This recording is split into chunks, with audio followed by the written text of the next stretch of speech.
네, 여러분 반갑습니다. 가천대학교 창업대학의 학장을 맡고 있는 장대익입니다.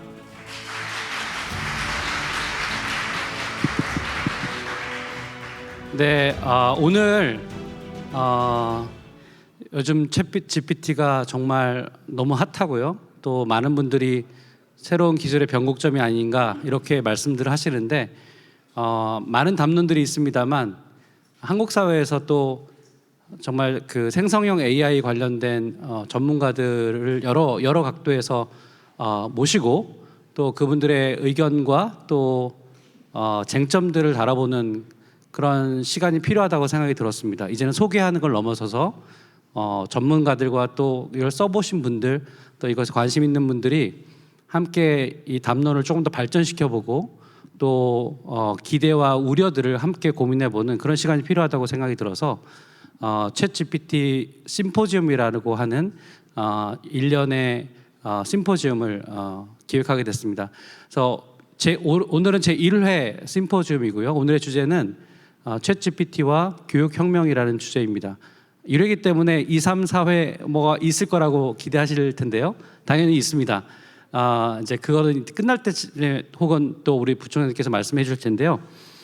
오늘 이렇게 오신 분들, 연사로 오신 분들이 어떤 분들인가 이렇게 말씀을 드려보니까 다들 깜짝 놀래요. 왜냐하면 이 한 분 한 분들이 다 지금 챗 GPT 전문가들이시고 또 각 영역에서 이런 것들을 잘 소개하고 계신 분들이고 우리나라에서 담론을 이끌고 계신 분들인데 이분들이 사실 오늘 다 모이셨습니다. 한 분도 모시기 힘든데 이렇게 한 번에 다 모시게 돼서 너무너무 영광스럽게 생각하고 오늘 정말 많은 기대가 되고 있습니다.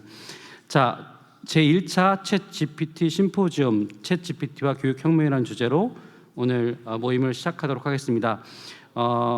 전체 순서 잠깐 소개해드리면 우리 대학의 윤원준 부총장님께서 축사를 해주실 거고요. 그리고 네 분의 연사님께서 차례로 20분 동안 본인의 주제에 대해서 말씀을 하실 겁니다. 그래서 짧게 드린 이유는 이분들이 워낙 하시고 싶은 말씀이 많으실 텐데 시간을 다 드리면 저희가 토론을 할 수가 없기 때문에 그래서 20분씩 딱 저희가 책정을 해드렸고요. 그리고 잠시 쉬었다가 그리고 아주 난상 토론에 가까운 어떤 얘기가 될지 모르겠습니다. 뭐 찬반 토론이 될 수도 있고 아니면 새로 의견 제시될 수도 있고요. 그래서 그런 토론을 진행하도록 하겠습니다. 자, 그래서 오늘 이 심포지움 첫 제1회 심포지움의 개회사를 우리 윤원중 가천대 부총장님께서 해주시겠습니다. 뜨거운 박수로 환영해 주십시오.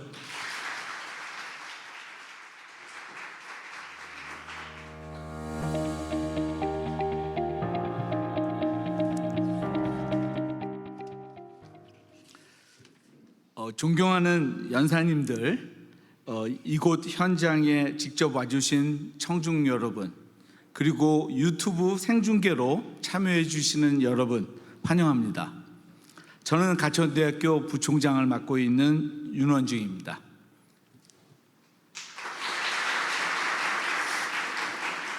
반갑습니다. 작년 9월에 신설된 가천대학교 창업대학이 야심차게 기획한 챗 GPT 심포지움의 첫 번째 모임에 참석해 주셔서 감사합니다. 오늘 이곳에서 대학 교육에 미칠 챗 GPT의 영향에 대한 논의할 예정입니다. 올 한 해 동안 이 심포지움의 시리즈를 진행하면서 향후에는 콘텐츠 혁명, 마케팅 혁명, 그리고 헬스케어 혁명과 같은 이 혁신적인 생성형 AI 기술이 가져올 놀라운 변화들을 자세히 탐험해 보도록 합니다. 오늘 제1회 심포지움에는 한국의 대표적인 생성형 AI 개발사인 솔트룩스의 이경일 대표님, 한국과 실리콘밸리를 오가며 한국의 스타트업을 발굴하여 글로벌 시장에 연결해 주시는 정지훈 K2G 파트너님, 저명한 데이터 사이언스의 학자이신 차경진 한양대 교수님, 그리고 한국의 대표적인 IT 법률 전문 변호사인 법무법인 린의 구태현 변호사님을 전문가 패널로 모시게 되었습니다. 영광입니다. 연사님들의 탁월한 통찰과 전문성은 이번 심포지움의 발표와 토론의 깊이를 더하게 할 것입니다. 또한 창업대학의 초대 학장이신 장대 교수님의 진행으로 심포지움은 더욱 흥미롭게 진행될 것이라고 확신합니다. 챗GPT와 같이 혁신적인 AI 기술은 우리가 가르치고 배우며 협력하는 방식을 획기적으로 변화시킬 수 있는 잠재력을 가지고 있습니다. 이로 인해 개인화, 접근성, 그리고 효율성이 크게 향상될 것입니다. 고등교육 분야에서 챗GPT의 시사점을 찾아가는 이 여정을 시작하면서 우리는 첨단 기술을 받아들이는 동시에 교육의 핵심에 있는 인간적인 측면을 보존하는 것이 얼마나 중요한지도 함께 논의해야 할 것입니다. 오늘 연사님들은 윤리적, 법적, 교육적 고려 사용을 포함하여 생성형 AI 혁명의 다양한 측면을 심층적으로 논의하실 것입니다. 이를 통해 대학이 교육적, 학문적 우수성을 추구하는 과정에서 챗GPT의 활용으로 인해 생기는 새로운 도전과 기회를 탐색하는 데 도움을 주실 것입니다. 특히 오늘 심포지엄은 챗GPT를 소개하는 차원을 넘어서 챗GPT의 활용을 둘러싼 전문가들 사이에 활발한 토론을 이끌어냄으로써 논의의 수준을 한 단계 높이려고 합니다. 교육의 미래에 대한 이 흥미진진한 탐험에 함께 해주셔서 감사합니다. 이번 심포지엄이 생각을 자극하고 영감을 주는 자리가 될 것이라고 확신하며 패널들로부터 많은 것을 배우고 여러분과 소통할 수 있기를 기대합니다. 다시 한번 환영합니다. 그럼 첫 번째 챗GPT 심포지엄을 시작하겠습니다. 감사합니다.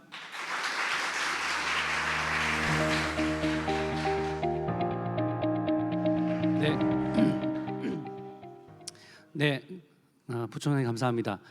챗GPT 심포지움을 처음에 구상하면서 어떤 분을 먼저 모셔야 될까를 고민했습니다.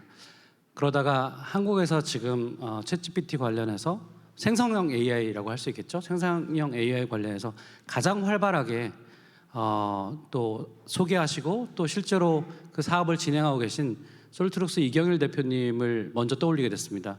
그래서 제가 전화번호부, 제 핸드폰에 전화번호부에 이경일 대표님이 있는지를 봤더니 한 몇 년 전쯤에 제가 함께 뭐 자문을 했던 게 기억이 나서 그게 기록이 돼 있더라고요. 그래서 제가 카톡으로 꼭 모시고 싶습니다라고 했을 때 정말 제일 바쁘신 분이거든요. 지금 정말로요. 예. 근데 흔쾌히 와주셨습니다. 오늘 솔트룩스의 이경일 대표님 모시고 첫 번째 강연 듣도록 하겠습니다. 환영하겠습니다.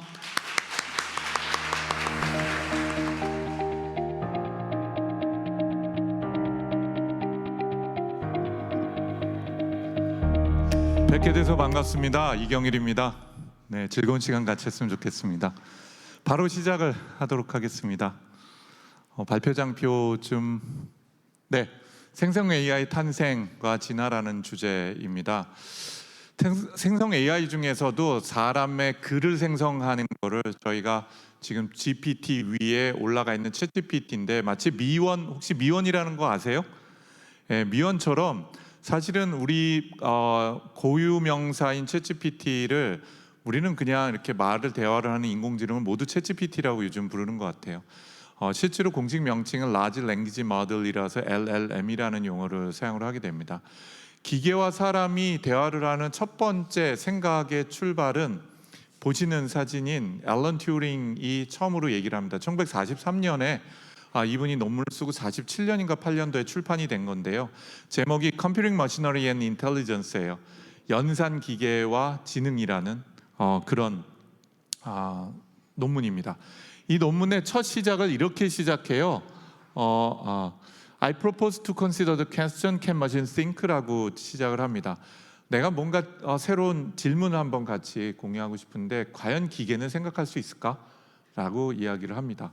그리고 앨런 튜링은 중간에 이미테이션 게임이라는 걸 제안하게 됩니다. 방 안에다가 기계를 가둬놓고 기계인지 사람인지 모르겠지만 바깥에 있는 존재하고 필담으로 대화를 주고받았을 때 안에 있는 존재가 사람인지 기계인지를 바깥에 있는 사람이 판단하지 못한다면 이거 완벽하게 생각하는 기계 아닐까 하는 제안을 하고 그거에 관련된 여러 개념적 요소를 제시를 하게 됩니다. 실제로 앨런 튜링이 생각했던 미래의 컴퓨터, 미래의 생각하는 기계에 대한 거는 굉장히 추상적일 수밖에 없었겠죠. 그런데 굉장히 구체적인 중요한 아이디어를 제시하게 됩니다. 미래에 생각하는 기계가 있다면 그 생각하는 기계는 우리하고 다르게 생겼기 때문에 우리하고 다른 방식으로 생각하게 될 것이라는 거죠. 실제로 이러한 목표를 달성하기 위해서 굉장히 많은 사람들이 에너지를 쏟고 연구를 해왔습니다. 지금 우리가 얘기하는 챗봇 혹은 챗GPT와 같은 것에 대한 꿈은 이미 1960년도에 규칙 기반한 챗봇들이 나오기 시작을 했어요. 보시는 것처럼 엘리자나 앨리스 같은 시스템들입니다.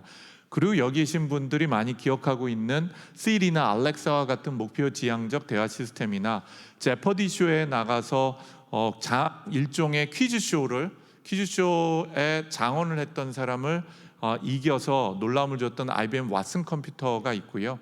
국내에서는 비슷하게 심층 질의응답 시스템의 개발을 목표로 한 엑소브레인이라는 프로젝트가 있습니다. 이 엑소브레인의 프로젝트는 2013년부터 올해까지 진행이 되었고요. 제가 그 중에서도 10년 동안 이세부 과제라는 것에 대한 전체 총괄 책임을 맡고 있기도 합니다. 어쨌든 깊은 질문에 깊이 있는 대답을 하기를 원했던 거죠. 그리고 드디어 이제 사람 수준의 대화뿐만 아니라 단순히 언어가 아닌 그 언어에 내장되어 있는 지식이라는 것을 이해하고 답변할 수 있는 것에 많은 사람들이 놀라기 시작을 합니다. 알파고도 8년 전쯤 한국에 굉장히 많은 관심을 불러일으켰죠. 그렇지만 그때와 지금하고 굉장히 큰 차이점이 있다면 그 당시에는 우리 스스로가 관찰자이면서 관람을 했었다면 이제 우리 삶 속으로 우리가 활용하고 우리가 관여자가 되고 참여자가 될 수 있는 상황으로 많은 것들이 변화했다라고 볼 수가 있습니다. 여기에는 굉장히 큰 두 가지의 기술적 진보가 있었어요. 앨런 튜링의 얘기처럼 기계는 기계답게 학습하고 기계답게 생각을 합니다. 실제로 우리가 소위 얘기하는 딥 뉴럴 네트워크 혹은 딥러닝은요, 대부분의 알고리즘, 지금 현재는 100%라고 봐도 되겠습니다만 벡터 스페이스에서 벡터 공간 내에서 벡터로 변환된 정보들에 대한 학습과 그거에 기반한 추론 및 프리딕션을 하게 되어 있죠. 그리고 그것을 계산하기 위해서 forward propagation, back propagation이라는 걸 하면서 그레디언트를 계산합니다. 쉽게 얘기하면 편미분을 하게 돼요. 그리고 마지막으로 이거를 컴퓨터 GPU를 통해서 병렬 분산을 하기 위해선 거대한 매트릭스로 구성해서 매트릭스를 병렬 분산해서 돌려요. 그리고 GPT가 말을 생성을 할 때는 확률 통계적으로 주사위를 던져서 합니다. 우리가 고등학교 때 보통 수포자가 싫어하는 4대 요소예요. 벡터, 미분적분, 확률 통계, 행렬. 근데 사실은 지금 AI가 생각하는 방법은 철저하게 이 네 가지 방식으로 학습하고 생각을 하거든요. 그 수학 덩어리라고 보면 되겠죠. 어쨌든 9년 전에 구글이 생각을 합니다.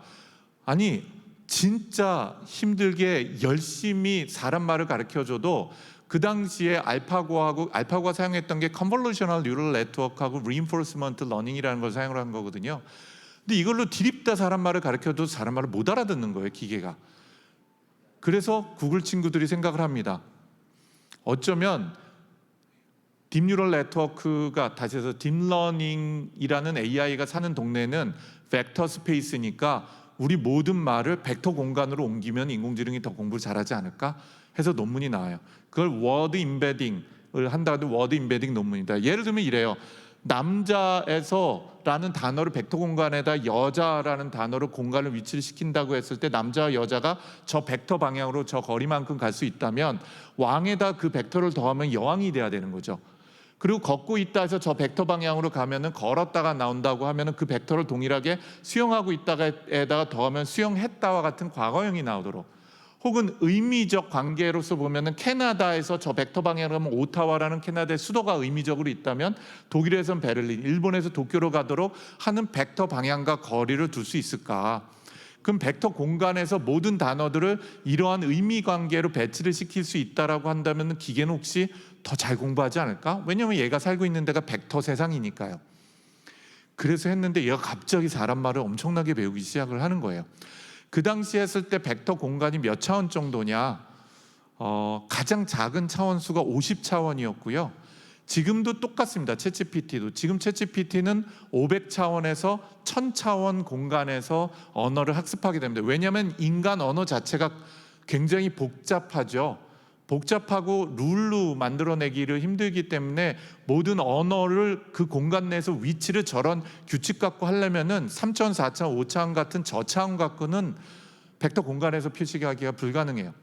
이렇게 단어들을 할 뿐만 아니라 보시는 것처럼 문장 자체도 벡터 공간에서 표현하니까 갑자기 인공지능이 사람 말을 배우기 시작했죠. 그런데 그럼에도 불구하고 인공지능이 또는 딥뉴럴 네트워크가 한 20점밖에 안 됐던 애가 이 방식을 쓰니까 국어 실력이 50점까지 늘어나는 거예요.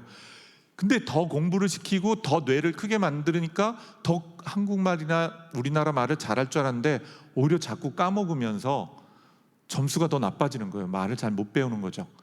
그러니까 기억을 잘 못하고 컨텍스트를 이해를 못하는 현상이 증가가 돼요. 그래서 인간의 뇌를 들여다보면서 인간은 도대체 어떻게 학습이라는 걸 진행을 할까 하는 것들을 봤죠. 그래서 만든 모델이 구글에서 만든 어텐션 모델이라는 겁니다. Attention is All이라는 논문은 대략 6년 전에 나온 논문인데 그 논문의 핵심은 이래요. 우리 뇌에도 뉴런들이 10의 11승계가 있죠. 이 뉴런들이 다 근처에 있는 신경세포들하고만 협력하지가 않고요. 축삭이라는 게 엄청 뻗어져 나와서 심지어는 3cm, 4cm 되는 걸 뻗어져 나와서 멀리 있는 뉴런들하고 협력을 하는 거예요. 중요한 정보를 공유하고 전달하고 학습에 활용을 할 때.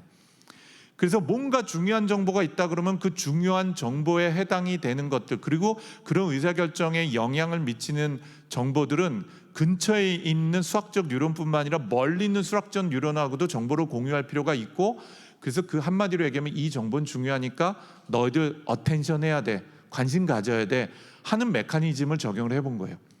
그게 바로 트랜스포머라고 하는 겁니다. 트랜스포머는 현재 존재하는 챗GPT를 포함한 모든 랭귀지 모델들의 라지 랭귀지 모델의 아버지라고 보시면 돼요. 여기 보시는 왼쪽은 인코더라고 얘기해서 사람 언어의 구조를 배우는 것이고요. 오른쪽에 있는 것은 사람 말을 생성을 하는 부분이라고 보시면 됩니다. 왼쪽이 BERT와 같은 형태로 발전을 하고 오른쪽 부분이 바로 GPT라고 하는 Generative Pre-trained T가 바로 트랜스포머예요. 모든 라지 랭귀지 모델의 아버지. 구글이 이 논문을 내놓고 나서 소스 코드까지 오픈을 하고 데이터까지 개방을 합니다. 학습할 수 있는 데이터까지.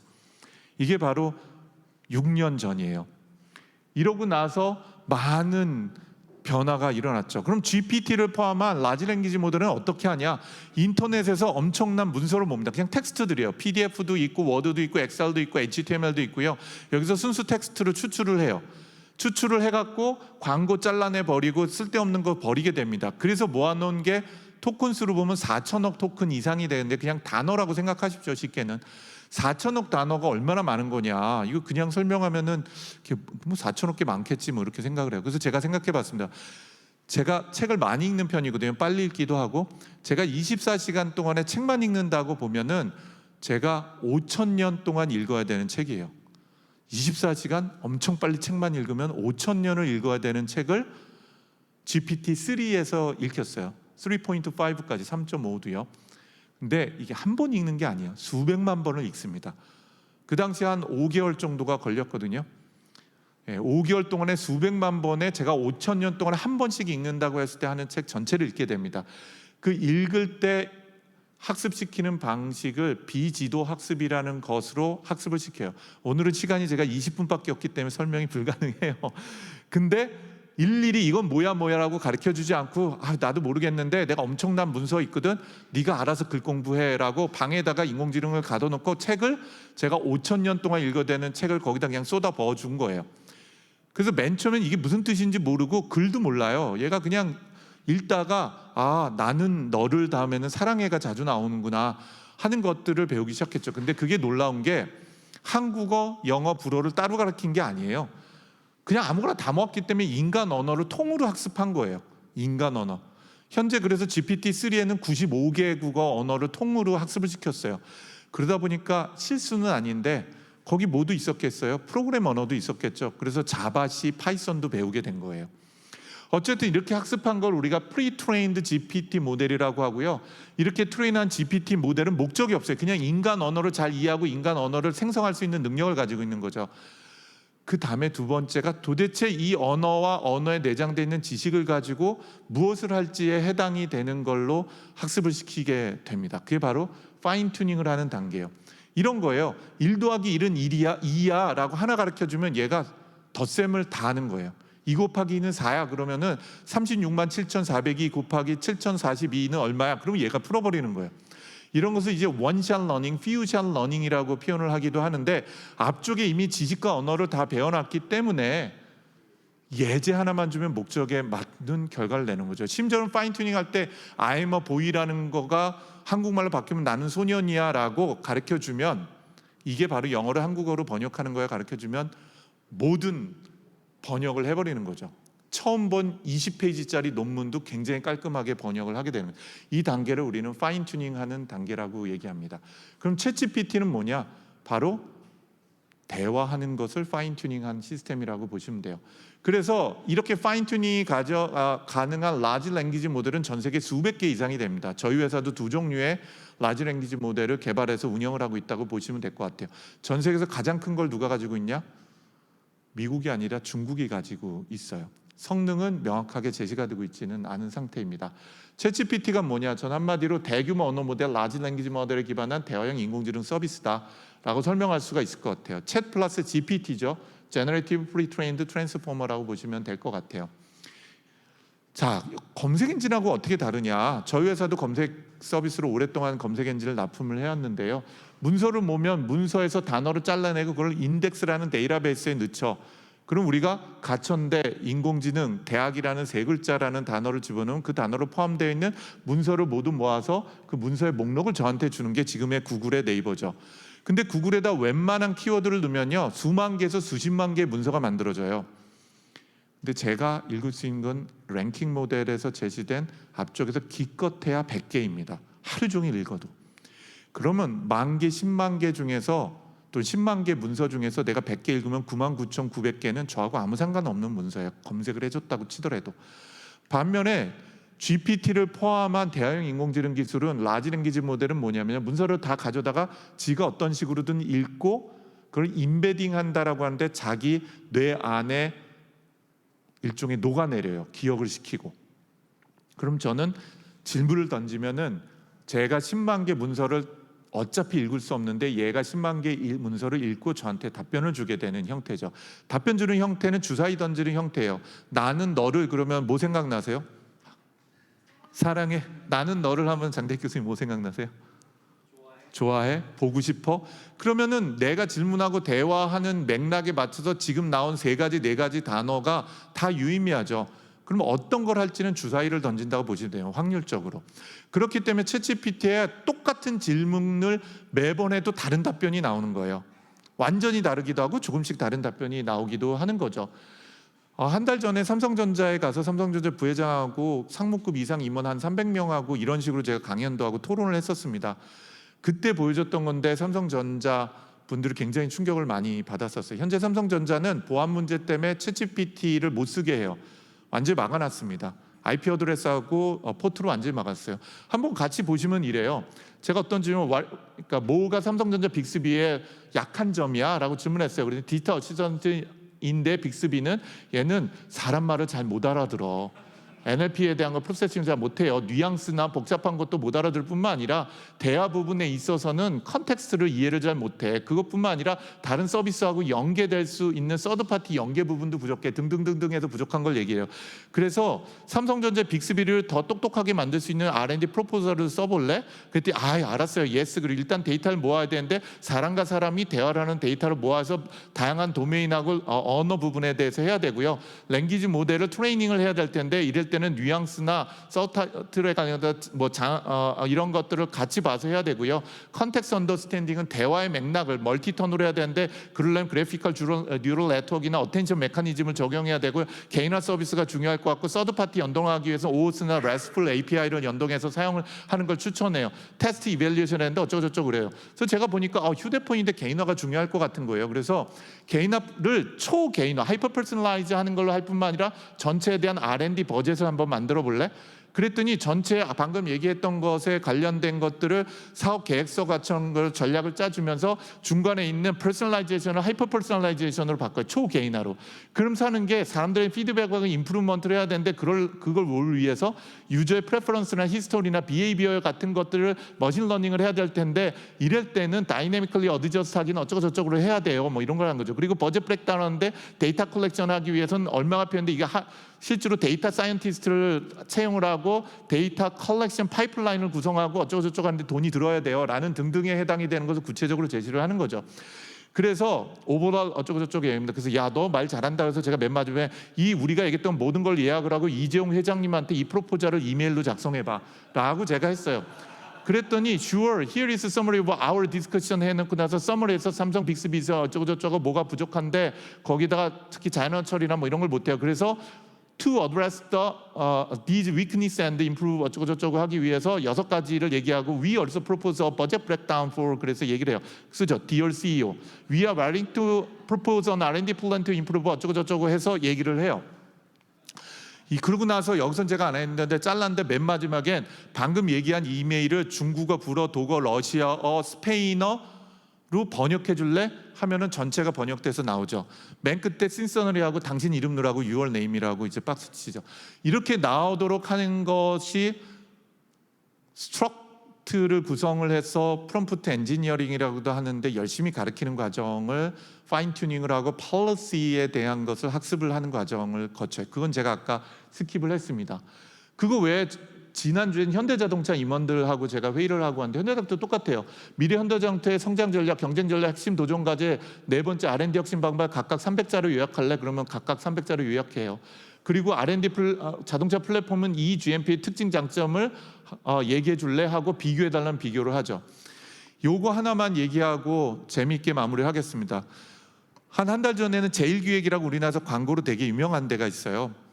거기 가서 그 대표님하고 제가 회의하면서 한 건데 갤럭시 S24 이거 아직 나오지도 않은 겁니다. 갤럭시 S24로 사용하는 인플루언서의 다양한 라이프 스타일 부각후 개성과 다양한 연계가 되는 어쩌고저쩌고 촬영은 미국 대도시에 뉴질랜드 했으면 좋겠어. 구체적인 장소도 표현해 줄래? 그랬더니 제목부터 잡아요 얘가. 광고 시놉시스거든요. 갤럭시 S24 인생의 순간은 더 아름답게. 시냅시스 1번 오프닝 뉴욕의 아름다운 아침 풍경이 펼쳐지며 이솔몬과 장원영이 화면에 등장합니다. 이솔몬의 뉴욕 일상. 이솔몬은 센트럴파크로 걷다가 아름다운 꽃을 발견 갤럭시 S24로 사진 찍고 놀라운 카메라 성능으로 디테일을 담고 이후에 브루클린 다리에 도착해서 멋진 정경을 포착하면서 갤럭시 S2의 광각 기능을 사용합니다. 장면 4. 이솔로몬은 밀포드 사운드의 경치를 감상하며 파노라마 사진 찍고 원업지 펼쳐진 뉴질랜드 들판에서 초고속 셔터의 기능을 활용해 움직이는 동물들을 순간 포착합니다. 뉴질랜드 장원영은 와이토모 글로엄 동굴에서 저조도 촬영 기능이 가능한 아름다운 글로엄 모습을 담습니다. 맨 마지막에 해가 지는 아름다운 뉴질랜드에서 이솔몬과 장원영은 아름다운 함께 갤럭시 S를 들어 카메라 앞에서 향하게 웃습니다. 이때 갤럭시 S24의 로고와 슬로건이 화면에 등장합니다. 갤럭시 S24 인생의 순간을 더 아름답게. 근데 이거를 말 잘 만든다고 생각하시면 안 돼요. 갤럭시 S24는 나오지도 않았어요. 물론 여기서 나온 것의 근본은 갤럭시 S23나 22, 21에 있었던 거를 학습했죠. 사용자 리뷰나 광고들을. 그런데 중요한 거는 저조도 카메라에 대한 걸 부각을 시키기 위해서는 동굴에 들어가서 아름다운 동굴을 찍는다라는 것. 예를 들면 들판에서 동물들이 뛰어다니는 것을 하기 위해서 예를 들자면은 초고속 셔터가 필요하다라는 것. 이런 것은 깊이 있는 배경 지식을 갖추고 있지는 않으면 말 자체를 생성하는 것이 불가능한 거 아니겠습니까? 그래서 GPT와 같은 라지 랭귀지 모델은 언어의 학습이라는 것 문제를 넘어서서 가장 중요한 것 중에 하나는 지식이라는 것을 활용을 할 수가 있다는 거죠. 우리가 말씀드린 4가지 방식을 통해서 요 장편만 하고 마치도록 할게요. hallucination이라는 용어를 들어보신지 모르겠어요. hallucination은 혹시 여기서 가끔 마약하는 분 계세요? 필로폰이나 뭐 이런 거. 어렸을 때 혹시 본드 해보신 분? 저 너무 밝게 웃으셔서 의심스러워요. 아니세요? 네, 본드나 마약 같은 걸 하면 환각 증상을 갖는다고 하죠. 환각 증상은 현실과 상상을 구별하지 못하는 거예요. hallucination 증상이 있어요. 한번 볼까요? 조선 왕조실록에 기록된 세종대왕의 맥북 프로 던짐 사건에 대해서 알려져. 세종대왕의 맥북 프로 던진 사건은 역사서적인 조선왕조실록에 기록된 일화로서 15세기 조선시대에 세종대왕이 새로 개발한 훈민조금의 초고를 작성하던 중 문서작성 중상의 담당자에게 분노하여서 맥북 프로와 함께 그를 방으로 던진 사건입니다 라고 해서 완벽한 거짓말을 해내죠. 아직 과제가 되게 많아요. 가장 이제 우리가 상업적으로 쓰기에는 이런 헐러시네이션 문제를 어떻게 푸는 것이죠. GPT-4도 나오고 이미지 인식하고 생성적 인공지능에 관련된 여러 목표들에 대한 것도 나옵니다. 예를 들자면 요거만 하고 제가 마칠게요. 음성이 안 대규모 나오는데 텍스트 정보를 제가 작년에 웹에서 캐시시라고 수집을 하는 하여 학회에서 지식 자산으로 만들고 너무 크네요. 이에 기반해 학회에서 제가 발표를 했었어야 되는데 제가 미국 법인을 알아서 비행기 위에 있었어요. 그래서 제 파워포인트를 플루니 스튜디오라는 데 올리면은 얘가 제가 영상을 하는데 이 얼굴도 다 AI가 제너레이션한 거고 제 목소리도 제너레이션한 거고 이 영상 전체도 제너레이션합니다. 이런 것들이 우리 삶 속으로 들어오고 있는 과정이라고 보시면 될 것 같습니다. 네, 너무 숨차게 달려왔는데 이상 마치겠습니다. 감사합니다. 네, 시간을 더 드리고 싶었지만 오늘의 룰은 딱 20분이기 때문에 감사합니다. 되게 짧은 시간 동안에 아주 핵심적으로 챗GPT와 생성 AI가 어떤 충격을 주고 있는지 또 어떤 문제들을 갖고 있는지 또 한편으로 잘 정리를 해주신 것 같습니다. 두 번째 연사분은 정지훈 박사님, 교수님, 뭐 대표님 그리고 파트너님인데요. 정지훈 파트너님은 지금 K2G라고 하는 한국에 있는 스타트업을 글로벌 특히 실리콘밸리에서 잘 소개하고 뭐 투자도 받게 하고 또 네트워킹도 해주고 하는 새로운 일들을 또 하고 계십니다. 원래 이분은 한양대에서 원래 의대를 졸업하셨어요. 제가 한국에서 우리 한국에도 참 좋은 미래학자가 있었으면 좋겠다. 그냥 막 뜬구름 잡는 얘기 말고 정말 기술을 잘 아시면서 또 인문적인 어떤 이야기를 하실 수 있는 그런 미래학자가 있었으면 좋겠다라고 늘 생각했는데 저는 우리 정지훈 박사님이 그런 미래학자라고 저는 확신합니다. 오늘 주제는 미래학자답게 이 생성형 AI가 갖고 있는 뭐 인류 사회에서의 어떤 의미 이런 것들을 조금 큰 틀에서 소개시켜 주시는 그런 일들을 해 주시겠습니다. 우리 정지훈 박사님 뜨거운 박수로 환영하겠습니다. 잘 들리시죠? 네, 짧은 시간 동안 말씀을 드려야 되는데 다행인 거는 오늘 제가 오전에 몽땅 내용을 바꿨는데요. 왜냐하면 앞에 이경일 대표님이 안 그래도 제가 할 얘기에 거의 전부를 하셨거든요. 처음에 어제 만든 거에. 그래서 그럴 것 같더라고요. 왠지 그럴 것 같아서 그거 싹 빼야 되겠네. 그 싹 다 빼버리고 장대익 교수님이 주신 제목에 저게 문명사적 의미에서 뭐 문명사까지 얘기를 해야 되나 이제 이렇게 생각을 하다가 그러면 남들이 하지 못할 얘기를 해야 되겠다라고 생각이 들어서 조금 거시담론에 대한 거를 가지고 왔고 그다음에 제가 하는 강의나 책을 읽어보신 분들은 아시겠지만 저는 역사, 거의 모든 IT의 역사, 거의 모든 인터넷 역사 포함해가지고 과학사, 과학철학도 우리 장대익 교수님하고 많은 일을 같이 했었거든요. 이제 장 교수님은 새롭지 않을 수도 있어요. 인지과학 얘기를 할 거라서 인지과학 학회장이셨거든요. 네, 일단 앨런 튜링 얘기는 나올 수밖에 없어갖고 근데 앨런 튜링의 아까 전에 말씀하신 논문은 튜링 테스트가 들어가 있는 인공지능에 대한 언급에 대한 논문이고 1936년에 이게 더 유명하죠. 이게 튜링 알고리즘이라고 얘기하는 것의 이제 스타트인데 데이터만 잔뜩 넣어주고 처리를 할 수 있는 부분들 컴퓨터블 넘버스를 계산만 한다면은 거의 모든 일을 할 수 있다라고 하는 게 독일에서 나왔던 논문인데 이게 첫 시작입니다. 이게 인간하고 컴퓨터의 관계에 대한 얘기의 시작이라고 생각을 하시면 되는데요. 그 다음에 되게 중요하게 이제 이야기하는 부분이 이제 매맥스라고 하는 개념이에요. 이게 제가 깜짝 놀란 거는 제가 2018년에 모두연구소에서 제 생성형 AI 포함한 크리에이티비티 관련된 AI 그 스쿨 만들어서 2018, 19년에 그 뉴립스 지금 생성형 AI 했었던 사람들이 다 그때 저희 같이 워크숍하고 했었던 사람들이거든요. 예, 그거 했던 당시의 멤버들하고 그들이 했었던 이야기하고 지금 동일하게 가고 있는 건데 이번에 그 마이크로소프트가 그 챗GPT 관련된 발표를 하면서 사티아 나델라 마이크로소프트 CEO가 나와서 이거 얘기를 딱 하시더라고요. 바네바 부시의 As We May Think 하고 그 다음에 이따가 좀 더 보여드리겠지만 수많은 휴먼 컴퓨터 인터랙션과 관련된 여러 가지 인류사적 담론에 대한 이야기를 앞에 쫙 합니다. 나중에 그 시간 되시면 한번 보세요. 이제 그러면 그런 부분들을 인지하는 게 되게 중요한데 이게 1945년에 나온 개념이었는데요. 이분이 어떤 분이냐 하면 바네바 부시는 루즈벨트 대통령의 과학자문을 지냈고 맨하탄 프로젝트의 주도자입니다. 그래서 핵무기 처음 만든 사람이기도 해요. 그리고 나서 전쟁이 끝나고 미국의 과학연구개발국 국장을 지내면서 우리가 말하고 있는 달파를 만든 사람이고 이 사람의 정책에 의해서 인터넷이 탄생을 했고요. 이제 이런 거예요. 근데 이분 자체도 비저너리였기 때문에 여러 가지 생각과 이야기를 많이 했던 분이거든요. 그 중에서 이제 As We May Think라고 하는 에세이에 MEMX라고 하는 개념의 기기가 등장을 해요. 6월에 생겼습니다. 사실 지금 보면 그렇게 대단한 건 아니라고 생각할 수가 있는데 왜냐하면은 이런 내용이거든요. 결국에는 우리의 지식이라고 하는 것이 뭔가를 만들어낸다고 하는 과정은 인간이 굉장히 오랜 세대에 걸쳐 축적한 방대한 지식을 빠르게 검색하고 이용하게 되면서 우리의 정신적 능력이 발전한 거지. 여러분들이 생물학적으로 수천 년, 우리 뭐 장대익 교수님이 더 잘하시지만 수만 년 전에 인간하고 별반 다르지 않아요, 솔직히.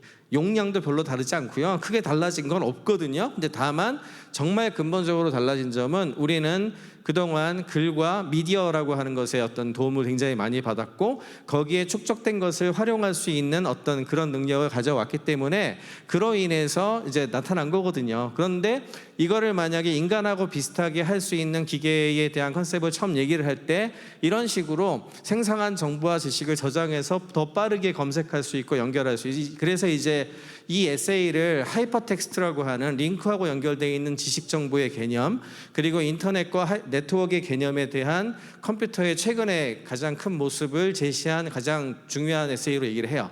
1945년에 나옵니다. 이게 그 다음에 이제 제가 제일 존경하는 학자인 노버트 위너 얘기를 좀 드려야 될 것 같은데 노버트 위너가 나오기 전에 먼저 이제 클로드 셰닌이 1942년에 정보이론이라는 걸 발표합니다. 정보이론에 대해서도 사실 오늘 한 학기 강의를 해도 모자랄 정도로 굉장히 중요한 내용이고 처음에는 사실은 저분이 이제 AT&T 이제 옛날 벨 연구소에 있었던 분인데 왜 그랬냐 하면은 우리가 인간이 커뮤니케이션 하는 게 가장 중요하잖아요. 그와 관련된 부분들을 어떻게 하면 로스가 덜하면서도 빠르게 확산할 수 있을까에 대한 이론을 계산하기 위해서 만들어낸 이론들이고 요거 제대로 얘기하려면 엔트로피 얘기하고 막 이렇게 들어가야 돼요. 이제 수학, 물리학 들어가야 되는데 그거는 넘어갈게요. 그건 넘어가고 근데 이 부분에 대한 연구들이 진행이 되던 시기 노버트 위너 교수님이 이제 전자공학 전공하신 분인데 물리학도 하셨고 생물학도 하셨습니다.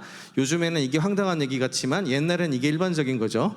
예, 저 같은 경우에도 잠깐 뭐 장 교수님 말씀하셨지만 전 컴퓨터 사이언스는 뭐 80년대 초반부터 그냥 독학으로 공부를 다 했었고 의학했고 저는 석사는 정책 사회학 계열을 했고 박사는 의공학을 했는데 빛을 전공했어요. 옵틱스 거의 반물리학입니다.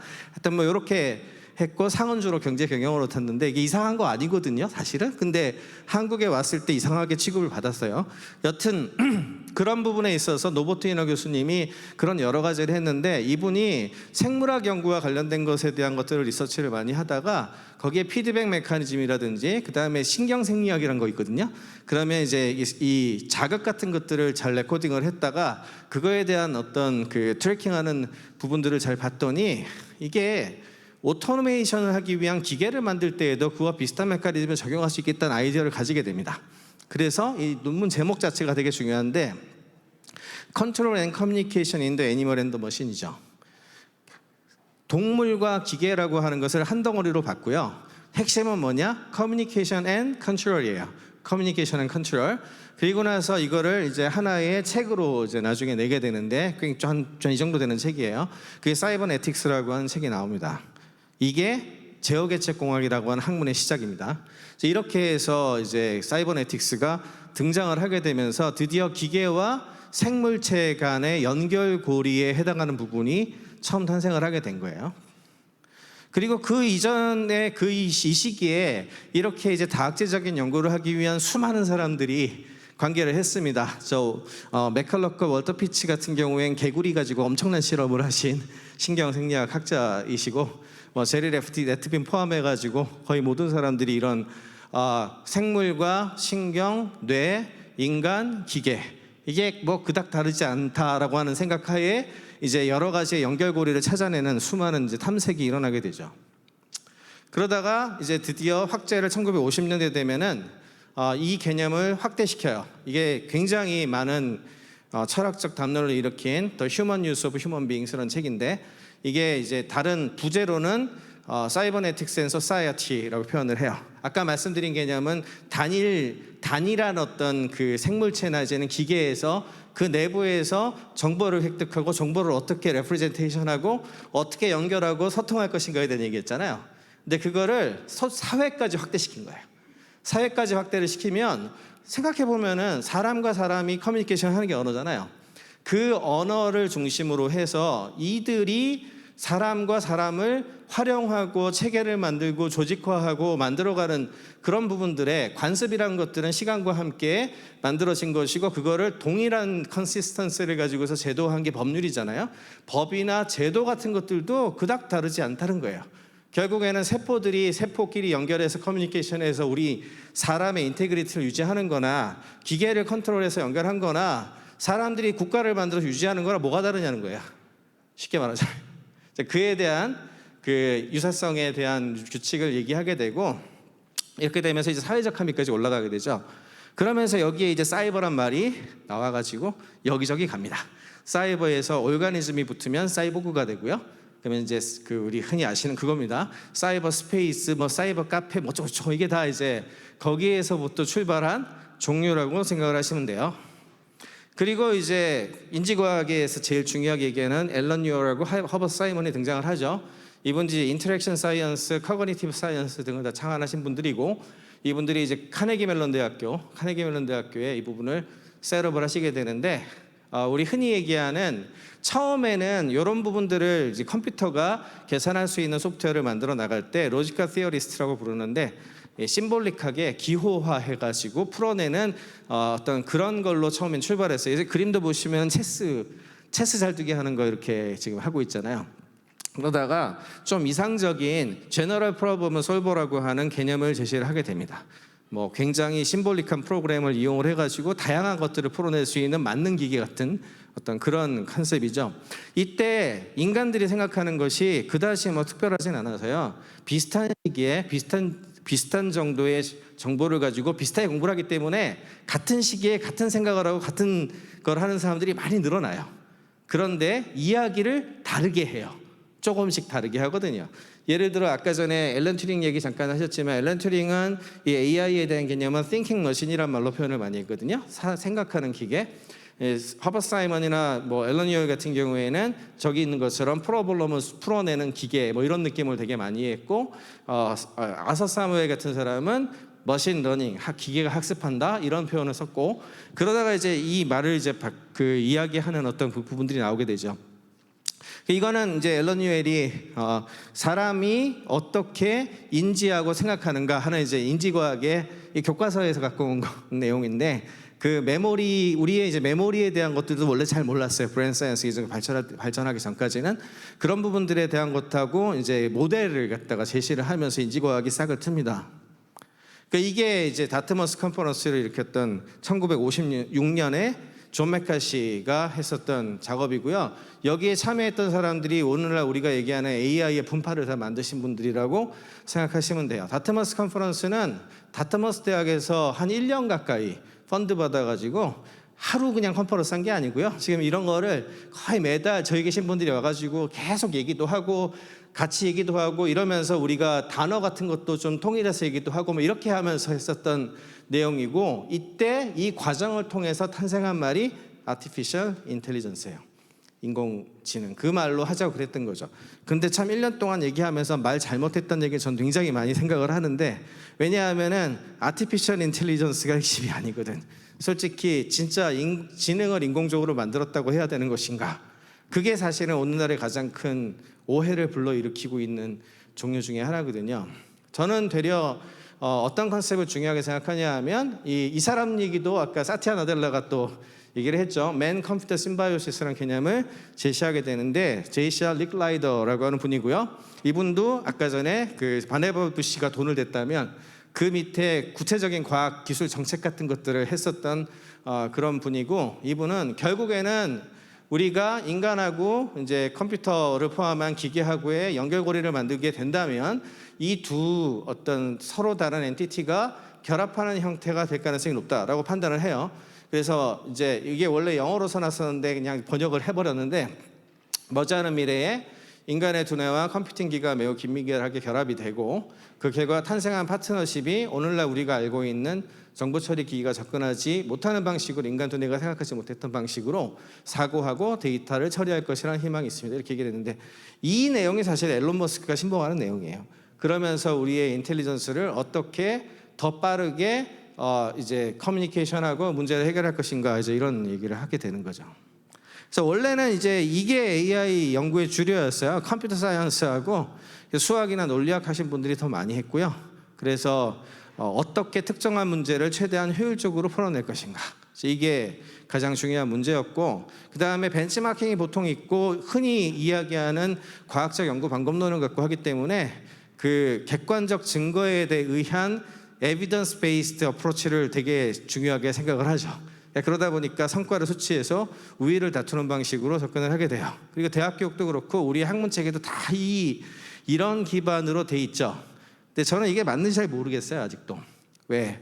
우리가 하려고 하는 일, 그리고 우리가 공부하고 우리가 풀어내려고 하는 문제 자체가 이렇게 명확하고 벤치마킹할 수 있는 종류들이 아니거든요. 훨씬 더 모호하고요.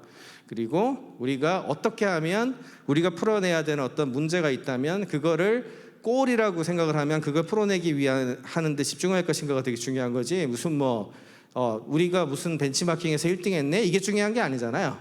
그러면은 우리가 쓰려고 하는 인텔리전스의 기계, 이 컴퓨터, 이게 인공지능이 됐던 로봇이 됐던 얘네들이 결국에는 우리의 지능을 이제 보조하는 역할을 하는 거고, 그런 걸 증강하는 게 되기 때문에 어그멘티드 인텔리전스라는 말이 훨씬 더 정확한 용어라고 봅니다. 그래서 이 개념을 처음 제시한 분이 이분이에요. HCI의 가장 중요한 선구자라고 얘기하시는 분이죠. 우리가 지금 하고 있는 이 프레젠테이션 방법 자체를 만드신 분입니다. 마우스를 개발한 분이기도 하고, 더글라스 앵겔버트라고 하는 분이 1968년에 지금 보여드리고 있는 마더스 오브 올데모라고, 이건 2시간짜리 영상이 아직도 유튜브에 있습니다. 나중에 시간 되시는 분들 쭉 한번 보세요. 그러면서 이제 이런 여러 가지 변화들이 있었기 때문에 모두연구소 같은 경우에는 인터넷 기반으로 되어 있는 그런 그 리서치나 학교 같은 역할을 왜 꼭 대학이나 이런 데서 해야 될까라고 하는 걸 하기 위해서 만들어진 일종의, 교육부가 되게 싫어합니다. 그래서 저희는 노동부랑 싫어합니다. 예, 그렇게 해가지고 만들어진 기관이었는데, 아까 말씀드린 것처럼 2017년에 뉴립스에 처음으로 구글이 지원을 해서 크리에이티비티 AI 워크숍이 열려요. 그래서 그때 저도 참석을 했었고, 그러면서 이제는 생성형 AI 포함해가지고 크리에이티브 AI, 그리고 HAII라 그러는데 휴먼 AI 인터랙션과 관련된 레버러터리, 그리고 교육 과정을 만들게 돼요. 그때 이제 설립 배경으로 막 블라블라 쓴 건데, 이게 2018년 1월 달일 거예요. 보시는 것처럼 결국에는 비주얼 이렇게 디자인 요소가 과학자적 연구가 필요하고, 분석적 AI에서 제너러티브 또는 크리에이티브 AI 기술 중심으로 작업의 도구로서 이제 이게 우리 사회를 바꿀 거기 때문에 이에 대한 걸 해야 된다 해서 2018년에 이제 요거 구성을 하게 됐고, 그 다음에 이때 한 6팀 한 30명 정도 입학생 받아가지고 교육했고, 그 친구들이 2018년 말에 뉴립스학과 워크숍에 오랄 페이퍼 3개, 우리 갤러리 하나 이렇게 나갈 정도로 굉장히 큰 성과를 냈어요. 대한민국 어느 대학도 못한 종류예요. 근데 안타까운 얘기를 하나 해드리자면, 그때 발표했었던 그 워크숍에 한 50명밖에 안 돼요. 그 워크숍에 오시는 분들이. 그때 그 사람들이 지금 런웨이, 스테빌리티 AI 이런 거 만든 친구들이에요. 예, 그 심지어 나이도 다 석사 학생 이랬어요. 석사 학생, 박사 학생 이랬거든요. 근데 저희도 그 이상으로 많이 했다 그랬잖아요. 우리는 어떻게 됐을까요? 그 작업에 들어가서 했었던 친구들은 어떻게 됐을까? 다 좋은 회사에 취직을 했죠. 뭐가 차이인지 아시겠어요? 한국에서는 교육해서 결국엔 취직한다. 예, 그리고 그때 있었던 글로벌하게 했었던 친구들은 지금 세상을 바꾸는 기업에 창업도 하고 만들어서 뭔가를 바꿔 나가고 있고, 이게 뭐 사실은 뭐 그 교육 자체가 잘못됐다라기보다는 우리가 가지고 있는 토양의 한계일 수도 있고 뭐 여러 가지 뭐 약간 좀 안타까운. 그게 사실 되게 저도 반성을 많이 하는 게 저거 좀 더 제대로 열심히 서포트하고 했어야 되는데, 투자를 또 워낙 많이 하다 보니까 저는 이제 기본적으로 투자하는 사람이거든요. 주로 이제 한국하고 이제 실리콘밸리에서 투자 많이 하는데 테크 투자하니까.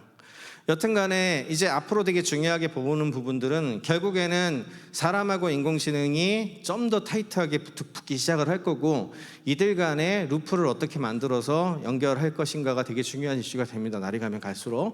그러니까 프롬프트 엔지니어링이라고 하는 게 요즘 뜬다고 했는데, 그게 이제 이런 종류의 하나의 분파, 아주 작은 종류 중에 하나라고 생각하시면 되고, 기본적으로 인공지능은 인간한테 컬래버러티브한 학력 가능한 피드백에 대한 다양한 인포메이션을 주게 될 거고요. 우리는 그에 대한 여러 가지 피드백을 또 먹여가지고 서로 우리가 공통적인 문제를 풀어나가는 과정이 되는 거죠. 그래서 가장 중요한 아젠다 중에 하나가 개입하는 방법이었어요. 개입하는 방법이, 하나는 언어적인 방법으로 접근하는 방법이 있고, 뭐 아까 전에 DSL, 도메인 스페시픽 랭귀지라고 부르는데, 아마 제 생각에는 머지않은 시기에 가장 AI하고 도메인별로 잘 소통할 수 있는 언어들도 막 나오지 않을까, 저는 개인적으로 그렇게 생각하고 있는데, 하여튼 뭐 그런 부분들, 이거 하나하나 다 설명드리면 참 재밌는데 넘어갈게요. 일단 그 다음에 최근에 오토GPT 포함해가지고 중간에 그 이야기하는 거를 집어넣는 접근을 하죠. 이걸 에이전트식 접근 방법이라고 하는, 인텔리전트 에이전트 접근이라고 하는데, 그게 프로그램 오브 에이전트 접근이고, 그 다음에 AI 자체를 컨트롤러 중간에 키워놓는 방법도 있고, 여러 가지 생각들을 하고 있어요. 다만 이렇게 되면은 아까 그 피드백 루프가 인간이 중간에 끼면 좀 덜한데요, 이게 계속 너무 빠르게 증폭됐을 때 우리가 생각하지 못했던 방향으로 흘러갈 가능성이 있어요. 이거를 얼라이먼트 프로블럼이라고 불러요. 그게 사실은 AI의 가장 큰 리스크라고 보는 거고, 그 부분에 대해서 요즘 얘기가 많이 나오는 거고요. 할루시네이션 얘기도 할 얘기 무지 많은데 그거 너무 시간이 너무 없어서 넘어갈게요. 그래서 이렇게 대화 관련된 것만 하더라도 굉장히 인터랙션 모델이 다양해요. 우리는 그냥 채팅 1대1로 하고 있잖아요. 챗GPT하고. 근데 실제로 그것만 있는 게 아니죠. 인간과 인간이 인터랙션 할 수도 있고, 중간에 하나가 껴서 얘가 트랜슬레이터게 할 수도 있고, 여러 명한테 중간에 그 허처럼 그 중간에 낀 애가 뭔가를 얘기를 할 수도 있는 거고, 그 다음에 중간에 대리인 하나를 놓고서 이리 보내고 저리 보내고 할 수도 있고, 이렇게 생각보다 되게 많고, 이런 인터랙션 모델별로 활용하거나 써야 되는 것도 다 달라요. 그러니까 이제 그냥 아주 작은 단초 하나가 열린 것 뿐이거든요. 다음으로는 이제 코스트로 넘어갈 거예요. 코스트로 넘어가서 비용을 줄여드려야 되니까, 그런 부분들이 확대되기 위해서는 이제 반도체 역할이 되게 중요할 수밖에 없어서, 그에 대한 뭐 부분들, 이거 반도체 얘기도 따로 한 학기를 해야 될 정도로 되게 중요한 내용인데 넘어가고요. 이렇게 이게 구글의 TPU 버전 4거든요. 구글의 팜이라고 하는 그 라지 랭귀지 모델은 이거에 최적화돼서 만들어졌어요. 패스웨이즈라고 하는 시스템이고. 그래서 아마존 얘기를 좀 드리고 마지막으로 정리를 하려고 그러는데, 아마존이 2006년에 이렇게 웹 서비스 스택을 참 발표를 합니다. 아마존이 클라우드 관련된 거를 처음 개념화한 건 2002년이고요. 근데 굉장히 그 오래전에 했는데, 지금 클라우드가 지금처럼 이렇게 되기까지 무지하게 시간이 오래 걸렸어요. 그렇게 투자를 1년에 몇천 원씩 때려부었는데 안 됐었거든요, 원래. 보시면은 그러면 금방 됐을 것 같잖아요. 2009년, 그러니까 2002년부터니까 2006년에 그거 발표해서 서비스도 냈고, 2009년 초만 하더라도 없죠, 매출이 없으니 이익은 더 밑에 있을 거고, 언제쯤부터 매출이 뜨면서 이익이 나기 시작하냐면 2014년, 15년이잖아요. 무려 12년. 2006년부터 계산해도 8년. 이게 창업자가 했으니까 안 잘렸지, 중간에 그 월급쟁이 세작에서는 다 잘렸어요. 이건 말도 안 되는 얘기였거든요. 근데 여러분들은 클라우드 하면 이 회사밖에 모르시죠. 아마존하고 또 뭐 있니? 마이크로소프트, 구글 이런 정도만 생각하시겠죠. 근데 여기 보여드리고 있는 이런 수많은 기업들이 다 나스닥에 유니콘 이상 돼서 올라간 클라우드 관련 기업들이에요. 우리는 모르지만 굉장히 많은 협력과 여러 가지 그 내용을 통해 가지고 굉장히 다양한 기업들이 탄생을 하고 우리 삶 자체가 이렇게 모든 것이 인터넷에 연결돼서 바뀌게 된 그런 계기가 된 거거든요. AI도 아마 이 길을 따라갈 거라고 봐요. 결과적으로는 구글이나 뭐 마이크로소프트나 뭐 네이버도 마찬가지고요. 다들 지금 하려고 하는 거는 저는 라지 랭귀지 모델이라는 말을 좋아하지 않아요. 왜냐하면 너무 언어에 편견돼 있는 용어이기 때문에 그보다는 파운데이션 모델이라는 말이 훨씬 좋다고 생각하는데 기초 모델을 다양한 데이터를 통해 학습을 해서 어떤 것이 무엇인지를 정확하게 알 수 있는 어떤 토대를 닦게 되면 그 다음에 이제 어댑테이션이라는 표현이 더 파인 튜닝보다 더 낫다고 생각을 하는데 이렇게 되게 되면 수많은 일들을 태스크를 할 수 있게 되잖아요. 그러면 이거는 앞에 요거 만든 애들이 할 이유는 없거든요. 이거는 수많은 에코시스템이 하는 거예요. 이거를 얼마나 누가 더 잘 만들어서 제공하느냐에 따라서 굉장히 많은 것이 변할 것이고 그 다음에 안전성이라든지 릴라이빌리티 지금 이제 릴라이빌리티 이슈가 엄청 중요해질 거거든요.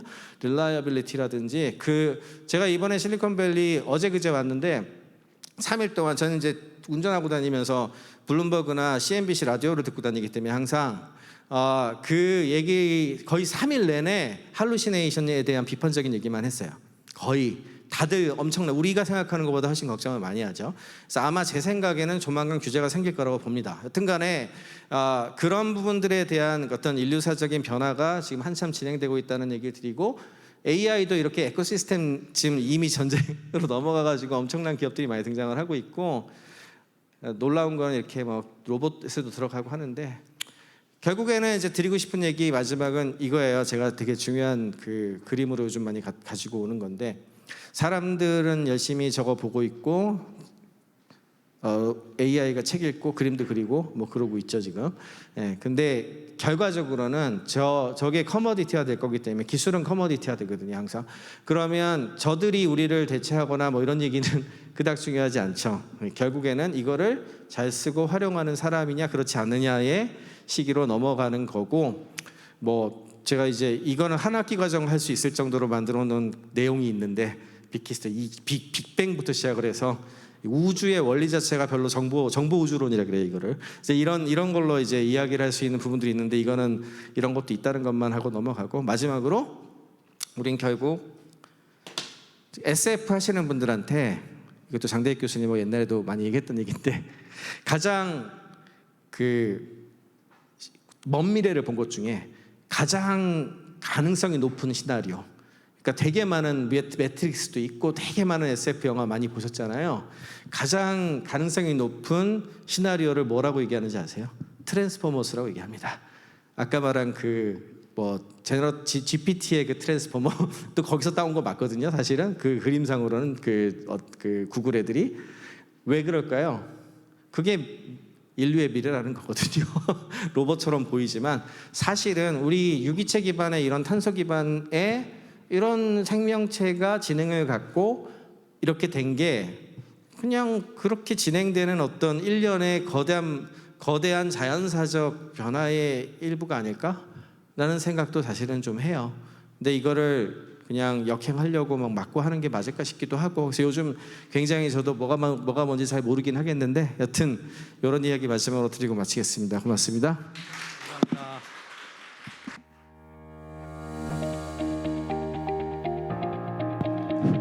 예.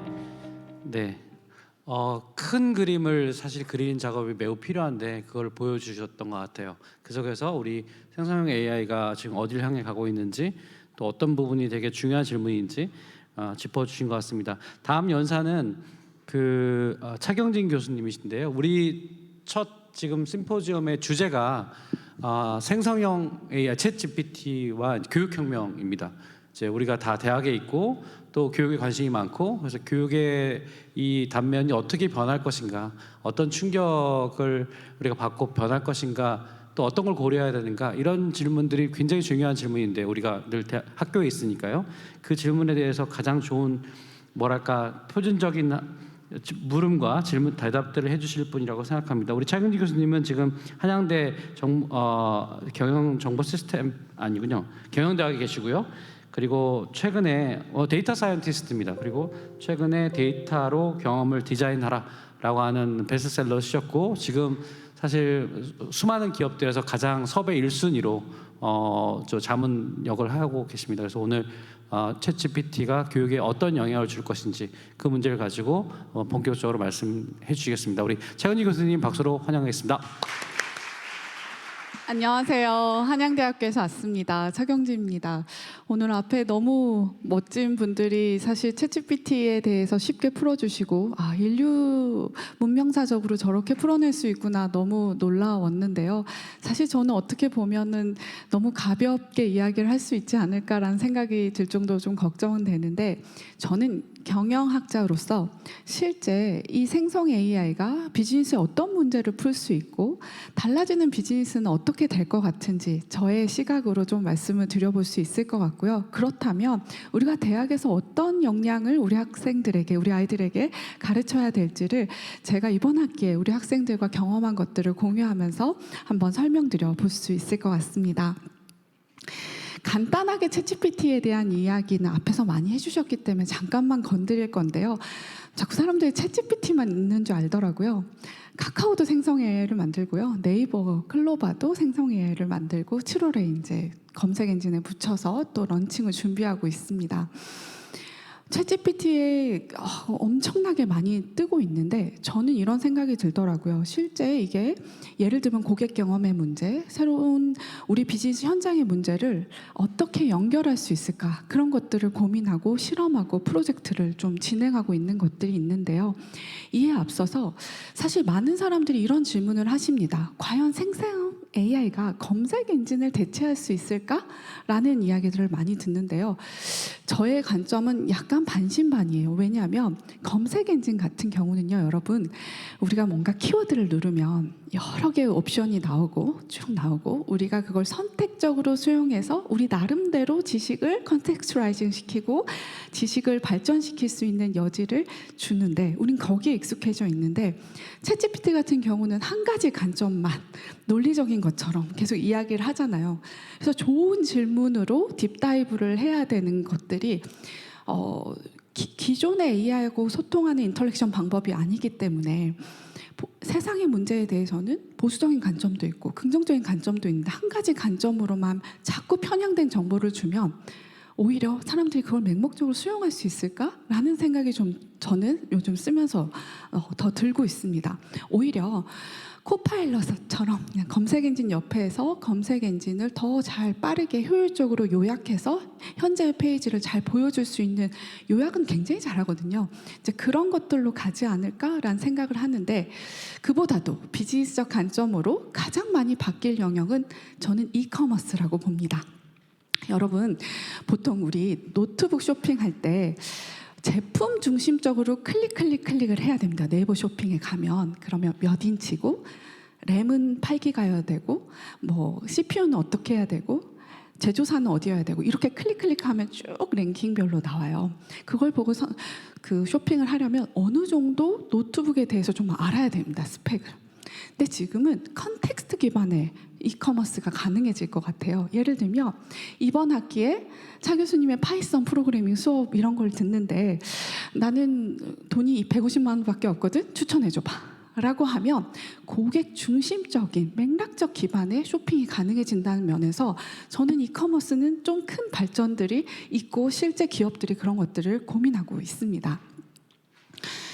그렇다면 어디에 가장 많이 잘 쓰여질 수 있을까라고 하면 아까 그런 문제들도 있기 때문에 정확한 정답을 이야기하지 않을 가능성이 크거든요. 그래서 정답은 없고 다양한 대답이 가능한 문제에 이걸 붙여보면 어떨까라는 고민을 하기 시작했습니다. 그래서 최근에 모 전자회사랑 해보고 있는 건 뭐냐면요.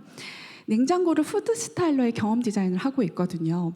근데 우리가 여기서 계속 막혔던 문제가 뭐였냐면 푸드를 냉장고 안에 있는 재료로 오늘 이렇게 비 오는 날 내 건강에 맞게 어떤 푸드를 먹을 수 있을지 추천해줘 라는 푸드 스타일러의 개념인데 그걸 실현하려면 많은 그 레시피와 요리 컨텐츠들을 가지고 있어야 되고 그거를 이제 룰 베이스가 됐든 재료로 이렇게 매칭을 해줘야 되는데 개인들한테 그걸 할 여력의 자원이 없습니다. 기획을 할 사람들이 없죠. 근데 이런 거 누가 제일 잘하죠? 생성 AI가 잘합니다. 창의적인 요리로 계속 푸드를 스타일링 해주는 거죠. 그리고 문구도 굉장히 창의적으로 먹고 싶게끔 또한 이야기를 해줄 수 있습니다. 저는 이런 영역에 접목을 해보는 일들을 하면 어떨까? 뒤에 가서 또 다른 예로 좀 실험해 보고 있는 것들도 있는데 그것도 이따 나눠보기로 하겠습니다. 시간이 많이 부족해서 빨리빨리 넘어가 볼게요. 우리 학생들이 이런 걸 되게 두려워하더라고요. 교수님, 우리가 이렇게 왜 암기해야 되죠? 화이트 칼라의 종말이래요. 그러면 옛날처럼 농사하는 사람들이 더 잘 사는 시대가 되는 거 아니에요? 머리를 안 써도 되는 거 아니에요? 굉장히 많은 질문을 받습니다.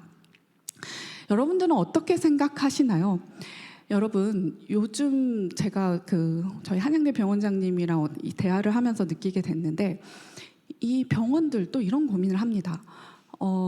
어차피 진료는 기계빨이다.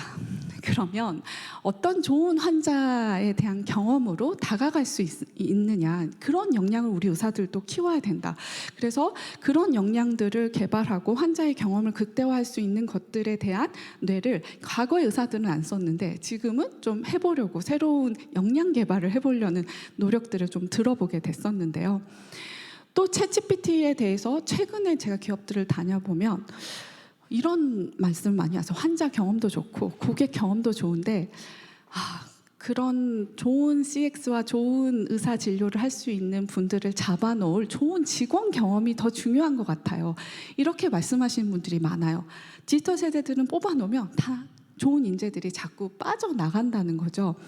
이분들을 위해서 그럼 우리 내부에 있는 직원 경험을 위해서는 어떻게 쓸 수 있어요? 이런 질문도 굉장히 많이 받습니다. 제가 얼마 전에 한양대학교 우리 새로운 총장님이 오시면서 이런 고민들을 하시더라고요. 우리 직원들의 페인 포인트를 다 수집하고 인터뷰를 하셨더라고요. 그런데 저도 들어보니까 우리 한양대학교 직원분들은 어떤 페인 포인트가 있냐면 매일 하루에도 똑같은 질문을 100번을 받습니다. 수강 신청 어떻게 하나요? 학생 어떻게 하나요? 이게 안 되는데 어떻게 하나요? 그러니까 불친절할 수밖에 없어요. 그러고 싶어서 그런 게 아니라 매일 똑같은 반복된 질문을 받고 그걸 대답하면 얼마나 재미가 없겠어요. 그래서 챗봇을 도입해 볼까? 이제 이런 생각들을 하기 시작했었습니다. 실제 이마트 같은 경우는 챗봇으로 굉장히 많은 직원의 경험을 향상시켰습니다. 이마트 같은 경우는 콜센터에 어떤 질문이 올 것 같으세요? 대부분이 뭘 것 같으세요? 90%가 이번 주 일요일에 문 열어요? 이겁니다. 일요일에 갔는데 문을 닫는 경험이 굉장히 많으니까 그래서 이분들이 챗봇을 도입해서 과거에는 사실 저는 한 5년 전까지만 해도 콜센터를 접고 챗봇으로 다 전환한다는 기업들이 있으면 말렸습니다. 이게 생각보다 좋은 고객 경험으로 이어지지 않는 경우들이 많았어요. 그만큼 자연어 처리의 수준이 사람을 이해하는 수준으로 많이 안 올라왔었는데요. 최근에는 생각이 많이 달라졌어요. 그래서 지금은 물론 생성 AI를 쓰기 전이긴 하지만 실제 이마트의 그 콜센터에 있는 많은 데이터들을 파인 튜닝 시켰기 때문에 한 70%, 80%는 다 챗봇이 해결을 합니다. 그리고 나머지 한 15%, 20%는 사람이 5개의 채팅방을 열어놓고 실시간으로 답변을 또 해줍니다. 여기서 해결을 못하면 챗봇이 전부 다 자동으로 해결을 못하면 그래서 과거에는 콜센터의 직원이 전화를 받을 때까지 한참을 기다려야 되는 대기 시간을 사실 줄일 수가 있게 됐고요. 나머지 한 1% 정도를 실제 직접적으로 이제 전화를 통해서 이제 해결하는 방법으로 가면서 직원들이 각각의 지점 하나의 지점부터 시작했었는데 지금은 모든 지점에 이런 챗봇들을 도입하려는 이제 움직임이 있습니다. 경찰은 어떨까요? 저는 서울지방경찰청 자문위원으로 빅데이터 자문위원으로 있는데요.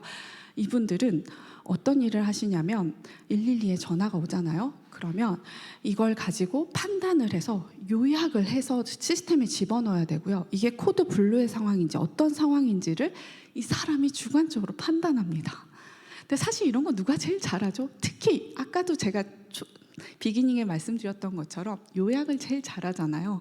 그래서 생성 AI가 자동으로 요약해주면 이걸 컨펌만 하면 됩니다. 그리고 더 주관적인 판단보다는 사실 목소리나 이런 것들을 더 그 사람 경험에 의해서 결정을 하는데, 생성 AI는 더 많은 지식으로 이게 무슨 상황인지를 AI를 붙여서 예측을 할 수 있기 때문에 더 경찰의 업무도 더 달라질 수 있을 것 같아요. 저는 이번 학기 비즈니스 인포메틱스 학과입니다. 교수님, 제가 학과장인데요. 프로그래밍 교육을 2개를 하고 있습니다. 제가 첫 시간에 뭘 한 줄 아세요? 학생들에게 내가 이번 학기 너네 코딩도 하나도 안 하는 경영대 애들한테 파이썬과 예측 모델까지 다 가르칠 건데, 자, 시작은 다음 주부터 할 거고 오늘 첫날 나는 이 생성 AI로 코딩을 어떻게 하는 건지를 보여줄게 라고 해서 내가 크롤링을 짜고 싶다라고 하면 그 챗GPT한테 크롤러를 짜달라고 하면 너무너무 잘 짜요. 파이썬 코드 짜라고 하면. 그런데 실제 돌려봤더니 안 돌아가는 거예요. 이건 왜 안 돌아갈까? 그래서 제가 애들한테 그 브라우저에 있는 작업자 모드와 생성 AI 코드를 보여주면서, 봐봐, 이 챗봇은 2021년까지밖에 학습을 못했기 때문에 지금 네이버가 이 클래스 네임을 바꾼 거를 모르는 거야. 그럼 이 클래스 네임만 바꿔주면 봐봐, 돌아가지.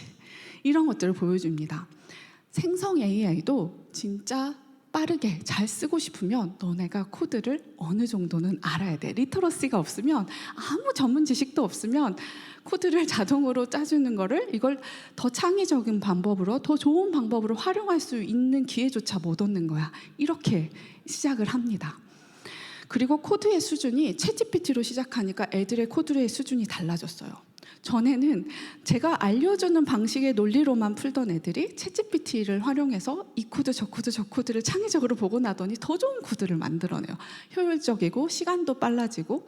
기존에 제가 크롤러, 저희 연구실은 크롤러를 많이 만드는데요, 시간이 너무 걸리거든요. 근데 어느 날은 애들이 랩 미팅을 하는데, 교수님, 제가 챗GPT를 활용해서 우리가 24시간 걸렸던 코드를 2시간 만에 해결하는 코드를 만들었어요. 그래서 보여주는데 너무 애들이 기특하더라고요. 이제 이런 것들이 이제 가능해지려면 어느 정도는 크롤러를 짤 수 있는 리터러시 역량은 우리가 길러줄 필요가 있다. 그래서 아이들한테 더 모티베이션을 주기 위해 챗GPT를 첫 시간에 보여줬습니다. 실제로 기업들에서도 챗GPT를 업무에 활용하는 것들을 고민합니다. 기존에는 막 판다스 라이브러리로 데이터를 분석해서 그래프를 만들고 대시보드를 만들었던 것들을 이제 실제 챗GPT로 하니까 더 효율적으로는 이제 그려낼 수 있는 방법들을 고민하고 있는데, 물론 앞으로 이제 변호사님이 말씀해 주실 보안의 문제나 개인 정보의 이슈들도 해결해야 될 부분은 아주 많죠. 제가 5과목을 가르치고 있어요. 아마 한양대에서 제가 제일 많이 가르칠걸요. 학과장이다 보니까 어쩌다 보니까 그게 안 좋은 거더라고요. 괜히 맡았어요. 나머지를 다 제가 가르치는데요. 대학원에서 논문 세미나를 가르칩니다. 논문의 첫 시간에 제가 챗GPT로 논문 쓰는 법을 가르쳤습니다. 처음에는 검색을 했는데 전혀 존재하지도 않는 논문을 자꾸 보여주는 거예요. 야, 이거 별로네 하고 애들이 다 아니라고 생각할 때쯤 제가 프롬프트 하나를 보여줬습니다. 자, 이 사람이 이 데이터베이스 아카이브랑 연결해서 존재하는 논문들 중에서만 연결해서 뱉어내게 하는 프롬프트를 엔지니어링을 했더니 정말 괜찮은 논문들을 아주 잘 찾아내는 거예요. 근데 이것도 어떻게 프롬프트 엔지니어링을 하느냐에 따라서 이렇게 달라지는 거죠. 그런데 이 논문의 수준은 저희가 이제 100%라고 하면 제 눈으로 보기엔 약 60%에서 70%의 표면적인 수준입니다. 제가 학생들에게 과제를 줄 때, 논문에 대한 과제를 줄 때 주제를 주고 챗GPT의 가장 좋은 모범 답안 사례 2-3개를 같이 줬습니다. 자, 여기서 시작하자. 챗GPT가 할 수 있는 건 자, 이 정도 70%인데 우리는 사람이니까 여기서 시작하면 더 질 높은 논문을 쓸 수 있어 라고 이야기해 줍니다. 실제로 제가 지난주에 채점을 해보니까 과제의 수준이 작년과 다릅니다. 작년에는 애들이 논문도 처음 써보고 논문 찾는 방법도 잘 모르고 빠르게 시드 논문이나 시드 이론을 찾아가는 데 있어서 시간이 걸렸던 친구들이 챗GPT로 인해서 더 빨리 찾아갑니다. 물론 최근의 트렌드들은 잘 못 잡아내는데 시드나 오리지널 논문이나 이런 학자들은 빨리 찾아내더라고요. 그래서 학생들이 이런 그 근본적인 본질의 이론을 실제 비즈니스와 연결시키는 데 있어서 빠르게 발전하는 모습을 볼 수 있었습니다. 그래서 이렇게 좀 해보고 있고요. 저는 사실 논문 제출할 때 요즘 인용지수 중요하잖아요, 부총장님. 그러려면 제목과 키워드를 잘 선택해야 됩니다. 그래야 제게 검색이 잘 되거든요. 그런 거 챗GPT가 잘해요. 논문을 딱 보여주면서 나 여기 어떤 키워드로 하는 게 좋을까? 제목을 어떻게 하는 게 좋을까? 그러니까 사람들이 느끼기에 자주 검색될 수 있는 것들과 제가 생각하는 게 좀 다를 수 있거든요. 이런 것들도 하고 있습니다. 꼭 논문뿐만이 아닙니다. 초안 작업에 저는 용이하다고 봅니다. 사실 요즘 기자들한테도 많이 전화를 받아요. 그래서 질문들을 하시는데 네, 잠깐만 끊어보세요 라고 하고 챗GPT한테 일단 해보면 빠르게 표면적인 것들의 키워드들은 많이 줍니다. 물론 이것도 전문적인 지식이 없는 사람들은 이게 정말 완전한 지식인지 표면적인 지식인지 판단하는 능력이 없을 수도 있습니다. 저는 그래서 챗GPT는 자기가 제일 자신 있고 전문적인 영역에 사용해야 더 깊게 활용할 수 있다고 믿고 있고요. 보도자료 같은 것들도 굉장히 잘 쓰고 있고 뭐 이메일 써주는 거 아까 보셨죠? 제가 이번에 5월 24일 날 되게 큰 행사를 맡았는데 각국 대사님들을 초청해야 되는데 제가 이런 의전을 해본 적이 없잖아요. 내가 대사님한테 이런 내용의 그 이메일을 보내고 싶은데 한번 써줄래? 아주 기가 막히게 씁니다. 실제로 영국 대사님하고 덴마크 대사님은 오겠다고 했습니다. 근데 이런 것들, 그래서 그런 것도 전보다 좀 자신감이 생겼고요.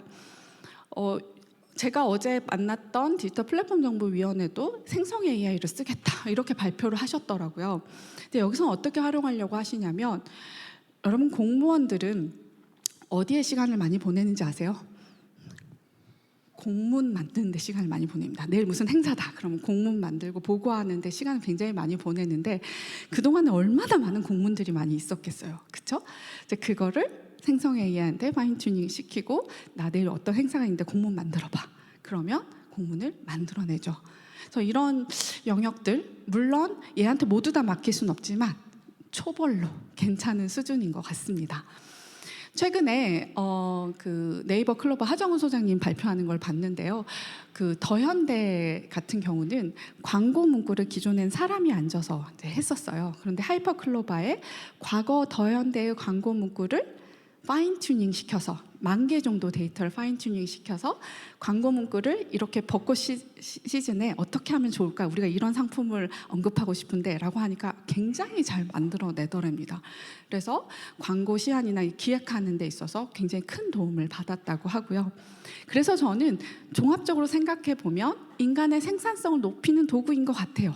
하지만 저는 아직도 챗GPT보다 더 많이 아는 인간의 지식을 쌓지 않으면 전공의 지식이 없으면 이게 좋은 건지 나쁜 건지 스타팅할 때 어떻게 더 딥다이브를 해야 되는 건지 아니면 챗GPT가 뭔가 답변 내뱉었을 때 어떤 관점의 좋은 질문을 계속해서 해야 되는지를 모를 거라고 생각을 합니다. 그래서 저는 여전히 대학의 전공 지식의 교육은 매우 중요하다고 생각을 하고 있습니다. 잘 모르는 분야보다 잘 아는 분야에서 썼었을 때 저는 더 효과가 있다고 바라보고 있습니다. 저는 고객 경험을 하기 때문에 제 CX 관점에서 달라지는 이야기를 하고 싶은데 어떻게 이렇게 시간이 빨리 가죠? 큰일 났네요. 제가 최근에 하고 있는 프로젝트입니다. 스마트 TV에 이런 화면을 보신 적 있을 거예요. 근데 여러분 아무도 여기를 클릭하지 않습니다. 다 OTT로 넷플릭스로 바로 가거나 채널로 바로 가버리지 여기에 어텐션을 안 하는 거예요. 저는 이 스마트 TV 로그 데이터로 고객을 시퀀스 임베딩하고 클라이언트 벡터로 만들고 마이크로 세그멘팅해서 고객을 세분화시킨 다음에 예를 들면 저는 이것까지 알 수 있습니다. 부총장님 집에는 아침형 인간이 사는지 미국 주식을 하는 사람은 사는지 아이가 있는지까지 컨텐츠 데이터까지 다 연결해서 보고 있는데요. 그러면 이 사람들한테 이 컨텐츠를 소비하게 하고 여기에 어텐션을 하게 하고 클릭을 하게 하려면 어떻게 할 수 있을까? 그래서 오늘 2시에도 그 미팅을 하고 왔습니다. 올해 시작하는 프로젝트가 뭐냐면 저기에 추천이라고 되어 있잖아요. 저걸 바꿔보기로 했어요. 어떻게 해요? 자, 부총장님 집 계속 죄송해요. 제가 한 명을 찝지 않으면 강의를 잘 못해서 네, 부총장님이 67번에 색을하면 아침형 인간의 다큐멘터리를 좋아하는 부총장님 집에 이런 컨텐츠를 추천하고 싶은데 어떤 광고 문구가 좋을까? 이렇게 하면 계속 만들어냅니다. 과거에 제가 계속 이런 걸 강조했는데 초계인화 서비스를 못했던 이유는 기획할 수 있는 사람이 부족했기 때문입니다. 이런 것들을 계속 저희가 3가지를 학습시켜요. 고객의 세그의 특성, 그 다음에 맥락, 비가 오는지, 날씨가 어떤지, 주중인지, 주말인지, 아침인지, 저녁인지, 나머지는 우리가 추천하는 저 포스터, 이미지도 인풋으로 받을 수 있거든요. 이제 이런 것들을 가지고 뱉어내게 하는 그런 것들이 이제 가능해질 것 같습니다. 실제 지금 실험을 해보고 있는데 사람들이 실제 이 페이지를 보지도 않던 사람들이 머무르는 시간과 클릭하는 것들이 늘어나고 있는 모습을 봅니다.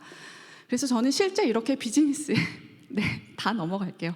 실제 비즈니스에 적용해서 이제 만들어내는 답이 없는 질문들에 하는 것들에 더 효과적이라고 보고 있고, 아까 이것도 뭐 요리를 추천해주거나 재료를 가지고 새로운 추천들에 쓰고 있고요. 또 모 전자회사에서 또 고민하는 것도 예를 들면 스타일러나 이런 데 거울이 있잖아요. 그러면 내가 이런 일정인데 이런 어떤 옷을 입고 가는 게 좋을까? 그럼 옷들을 가지고 추천해 주거나 없는 옷은 또 쇼핑하게 해주거나 뭔가 이런 것들도 추천의 영역에서 좀 사용되어지고 있습니다. 1분 안에 끝나겠습니다. 그렇다면 챗GPT 시대에 더 필요해진 역량은 무엇일까요?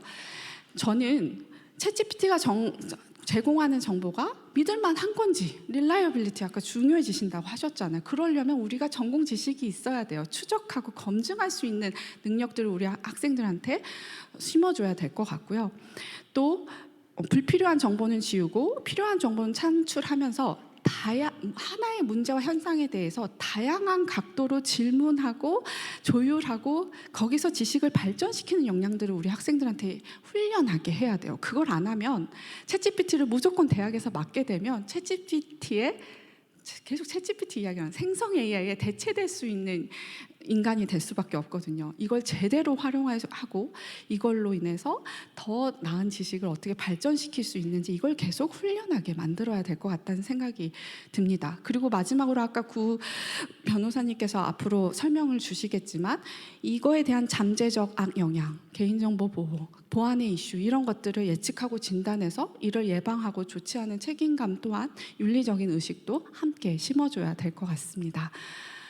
네, 저는 이제 앞으로의 필요한 인재는 앞으로 생성 AI뿐만 아니라 인류 역사상 얼마나 많은 또 임팩트 있는 기술들이 나오겠어요. 새롭게 등장한 기술을 적극적으로 받아들이고 활용하고 두려워하지 않고, 모르면 두려워요. 잘 알게 하고 더 다양한 관점으로 세상의 문제에 접근하고 창의적으로 혁신하는 역량이 우리 학생들에게 또 여기 계신 분들에게 또 그런 인간을 키울 수 있도록 우리가 노력해보면 좋겠다라는 생각이 듭니다. 오늘 강의는 여기까지 하도록 하겠습니다. 들어주셔서 감사합니다. 네.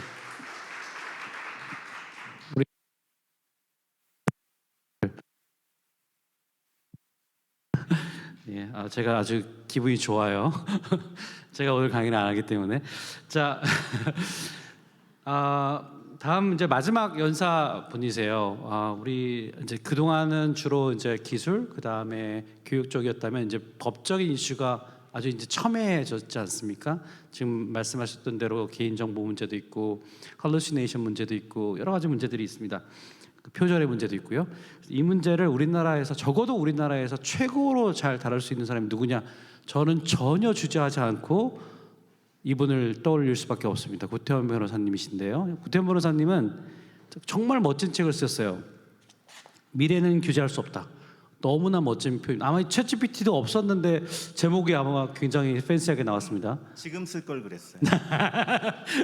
네, 무엇보다도 우리 ICT 쪽에 정말 최고의 변호사님이시고, 그리고 지금 대통령 소속 디지털 플랫폼 정보위원회 민간위원으로 활동하고 계시고, 그리고 무엇보다도 우리 창업대학의 겸임 교수님이십니다. 예, 뜨거운 박수로 환영하겠습니다. 안녕하세요. 너무 과찬의 말씀 감사합니다. 우리 2기 학생들이 주로 오셨나요? 네, 수업 시간에 뵙겠습니다. 그 앞에 연사들 3분 너무 훌륭하신 분들 강연 너무 잘 들었고요. 프로그램에 따르면 4시 25분에 제 강의가 끝나게 돼 있기 때문에 저에게는 0분 남아 있습니다. 0분. 0분 내에 강의를 끝내도록 하겠습니다. 그래서 앉아 있으면서 머리를 굴렸는데 이 강의한 대로 하면 0분 내에 끝낼 수가 없어요. 그래서 특히 핵심적인 내용들은 앞에 정말 우리나라의 최고의 지식인 3분께서 말씀해 주셨기 때문에 저는 법률 이슈를 간단하게 말씀드리고 핵심만 말씀드리고 이 내용은 나중에 자료로 참고하시고요. 그리고 이걸 제가 이 다음 버튼을 못 누르는 이유가 좀 전에 그 시원하고 그림 위주로 돼 있는 자료를 보시다가 이미 갖고 계시네요. 이 텍스트가 빡빡한 걸 보시면 주화 입마를 당합니다. 바로 쓰러지실 거예요. 저는 개인적으로 이 GPT 경험이 최근에 있는데 교육 관련해서 제 큰딸이자 둘째가 올해 중학교에 들어갔거든요. 근데 작년에 우리 딸이 1년 내내 울었어요. 왜냐하면 초등학교에서 숙제로 일기를 쓰는 걸 내줬는데 매일 써야 돼요. 이 친구가 1학년부터 5학년까지 이 작가 정신을 발휘해가지고 매일 창작을 하다가 6학년이 되니까 이제 고갈이 된 거예요. 그래서 더 이상 글이 나오지 않아서 밤 10시까지 울다가 야 자고 나서 아침에 하면 생각이 날 거야. 아침 5시부터 또 울어요. 그걸 거의 반년 내내 했거든요. 챗 GPT 3.5가 나온 다음에 그걸 보여주면 야 이거 한번 일기 써보자 해서 제가 몇 가지 소재로 뭐 가천대학을 아빠와 함께 방문해서 장대익 교수님을 만난 이야기를 300자로 써줘 했더니 쫙 나오는데 완전 거짓말을 너무 잘하는 거예요. 근데 그걸 딱 보더니 우리 딸이 이게 있었으면 내가 그렇게 울지 않았을 텐데 그러는 거예요. 근데 거기 나온 문장들이 너무 좋아서 그걸 이제 일기장에 옮겨 써야 되잖아요. 초등학교는 아직 전자적으로 내지 않으니까 그 옮겨 쓰면서 문장을 배우겠더라고요. 이제 제가 이제 경험한 GPT를 활용한 초등 일기 교육의 혁명입니다. 이런 측면에서 이제 요양껏 말할 필요가 없는데 그럼 이제 제가 전문 분야, 저는 이제 변호사를 20년 이상 하고 있는데 제가 잘하는 분야에 대해서 질문을 넣었더니 얘가 그 버릇을 못 버리고 여전히 거짓말을 하는 거예요. 우리나라 법에 대해서는 너무나 엉터리가 많은 거야. 전문가로서는 도저히 쓸 수가 없겠더라고요. 근데 이건 시작에 불과하니까 그럴 것 같고 지금 그 여러분들 갖고 있는 교재 다 랭귀지잖아요. 대부분은 다 언어로 돼 있죠. 우리 법조에서는 그림 같은 거 거의 안 쓰거든요. 법률이 혹시 그림으로 돼 있는 거 보신 적 있어요? 없죠. 다 단어로 이루어졌어요. 텍스트. 그래서 텍스트 데이터 마이닝에 가장 취약한 분야가 우리 법률 산업이에요. 혹시 여기서 가천대학 학부를 마치시고 로스쿨에 가시려는 분이 있으면 저를 찾아오세요. 제가 1분 안에가 아니라 한 1시간 안에 그 선택이 얼마나 위험할 수 있는지에 대해서 말씀드릴게요. 인생을 망칠 수가 있어요. 왜냐하면 저 정도로 이제 이렇게 말로 사람을 그럴듯하게 속이려면 20년 정도가 필요한데 GPT는 여러분에게 20년을 주지 않을 거거든. 이제 곧 로펌들의 고용 절벽이 올 것 같습니다. 왜냐하면 정리를 잘하다 보니까 그리고 이제 데이터가 충분할 경우, 리걸 데이터가 충분한 경우에는 가지고 있는 리걸 데이터를 잘 요약해서 문제에 맞게 정리해 주는 거. 아까 우리 이경일 대표님이 보여주신 삼성의 빅3의 문제점 예산 브레이크다운 쫙 보여주잖아요. 아마도 어딘가 학습됐던 훌륭한 논문들에서 뽑아내는 거잖아요. 법률가는 그 정도만 하면 돼요. 굉장히 창의적인 일을 하는 게 아니고 그런 창의적인 일은 한 1% 정도의 탑 로펌에서 세계적인 대형 기업들을 상대로 하는 일에선 그 정도 창의성이 필요한데 그러지 않거든요. 아까 화면에 가득 어떤 과학자들을 우리 정지훈 교수님부터 보여주셨는데 여러분들이 지금 여기 진시황이라고 생각하고 앉아 있어요. 진시황이 한 50명 와 계시네. 저는 과학자들을 어떻게 하고 싶어요? 황제권에 도전할 것 같잖아. 그지? 국민들을 똑똑하게 만들고 지식을 공유하고 황제의 지위가 위험하지 않겠어? 그래서 진시황이 뭘 했죠? 다 파묻었지. 그래서 2000년 전에 파묻었던 겁니다. 근데 인류는 이제 강대국과의 전쟁 그리고 기술 각축, 제국주의 시대를 거치면서 지식을 널리 전파하고 또 종교혁명을 거치면서 그런 나라가 강해져서 남의 나라 식민지를 만들고 전쟁에서 이기고 지금 군사 기술까지 해서 이번 우크라이나 전쟁 지금 진행되고 있지만 강한 나라가 돼야지만 우리의 민족 동포를 지킬 수 있다는 걸 알게 돼서 이제 지식을 공유하는 시스템을 만들어 그게 이제 지식재산의 법이고요. 이 지식재산법은 인간의 창작을 보호합니다. 그래서 완벽히 100% 인공지능의 창작에 의한 거는 보호할 의무가 없어요. 최근에 뉴스 찾아보시면 나오는데 AI가 작곡한 음악에 대해서 한국 저작권, 음악 저작권 협회가 저작료를 지급하지 않겠다고 선언했어요. 한동안은 음악으로 음악 저작권을 등록했기 때문에 지급을 했어요. 그 음악이 꽤 여기저기서 시청이 됐던 거예요. 음악이 플레이가 돼가지고 저작료를 나눠줄 수 있었는데, 이제 이쪽에서도 이제 법률가들이 좀 논리를 정리하다 보니까 AI의 창작에 대해서는 더 이상 저작료를 줄 수가 없다고 입장을 정리했습니다. 그건 맞는 말이에요. AI나 생성형 AI를 둘러싼 지식재산의 법적 이슈는 이제 만들 때 학습 데이터를 쓰는 부분이 있고 만들어진 데이터가 이용되는 부분이 있는데 지금 나눠드린 데이터는 이용할 때 법적 문제에 대해서는 아직 정리가 안 돼 있고 주로 생성할 때 그 학습용으로 쓰여지는 데이터의 문제들이 정리되어 있습니다. 크게 두 가지인데 개인정보 이슈와 저작권 이슈예요. 우리나라에서는 특히 개인정보 이슈가 심각합니다. 왜냐하면 우리는 개인정보보호법이 비식별 정보를 너무 넓게 보호하거든요. 근데 여기도 아마 제가 질문을 해드리면 휴대전화 번호 자체가 개인정보예요라고 물어보면 대부분 맞다고 하실 거예요. 그럼 차량 번호는 개인정보예요 하면 그것도 맞다고 하실 거예요. 그렇죠? CCTV가 있는데 지금도 촬영을 하고 이렇게 제 얼굴이 명확하게 식별되는 정도의 누군지 알아볼 수 있는 정도의 얼굴이 명확히 나오는 그런 CCTV 말고 이 건물 주변을 멀리서 또는 옥상에서 찍고 있어서 사람인 줄은 알겠는데 누군지는 알기 어려운. 하지만 우리 학장님은 알아볼 수 있죠. 저분은 학장님이야라고 아는 사람 알아볼 수 있는 정도. 하지만 모르는 사람은 사람이라는 것 이외에 어디 사는 누군지 알아볼 수 없는 그런 CCTV들, 되게 길거리에 많이 있는 CCTV들이잖아요. 또는 뒷모습만 찍혔다든지, 또는 올림픽대로 같은 또는 자동차 도로에서 멀리서 차량만 지나가는 걸 찍고 있는 CCTV, 그것도 다 개인정보라고 합니다. 믿기 어렵죠. 그래서 스마트 가로등 만드는 회사들이 2010년대 초에 많이 나왔었는데 다 문 닫았어요. 데이터를 구할 수가 없어. 왜냐하면 그 가로등을 만들려면 카메라를 달아서 이 상황이 어떤 여성이 범죄를 당하려는 상황인지를 식별을 해주고 만약에 그 상황으로 판단이 되면 119를 부르고 막 사이렌을 울리고 거기에 막 조명을 비춰가지고 그 범인을 도망가게 해서 위기에 탈출할 수 있게 해줘야 되잖아요. 근데 만약에 오탐을 하면 어떻게 되죠? 오탐을 하면 멀쩡한 사람이 걸어가는데 나한테 막 조명을 비추고 119가 오고 112가 오고 막 이래가지고 내가 잡혀간다면은 당장 그 가로등 뽑아버릴 거 아니겠어요? 그러니까 그러면 그런 똑똑한 스마트 가로등을 만들려면 얼마나 많은 데이터 학습을 해야 되겠어요. 그래서 범죄 상황인 정답을 알려주고 아까 알려주신 바대로 학습을 해야 되는 거죠. 그러면은 대단히 정확하게 판단하는 그런 AI가 언젠가는 나올 텐데 그때까지 가려면 CCTV 데이터를 구해야 되잖아요. 근데 우리나라는 그 CCTV가 전부 개인정보예요. 그래서 어려움이 있다는 거 아시겠죠?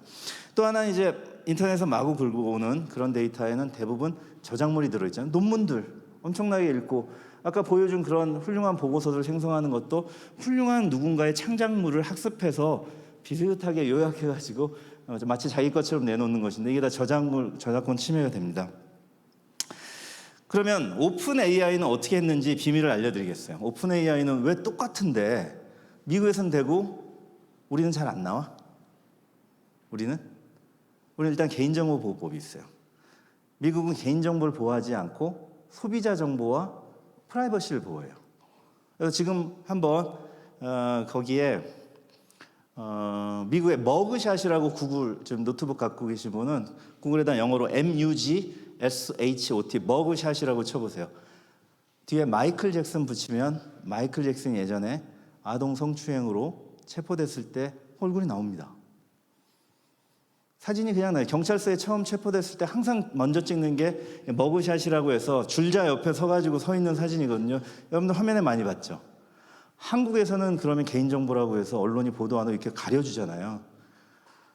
미국은 개인정보를 보호하지 않고 프라이버시를 보호하는데 경찰서에 체포된 사람은 프라이버시가 없어요. 범죄자니까. 그리고 퍼블릭 또는 거버먼트 서비스를 이용했잖아요. 그러니까 오픈 AI가 데이터를 싹 긁어오는데 문제가 없지. 왜? 인터넷에 공개된 자료니까. 해킹해서 들어가서 가져온 게 아니잖아. 일단 첫 번째 해결됐죠.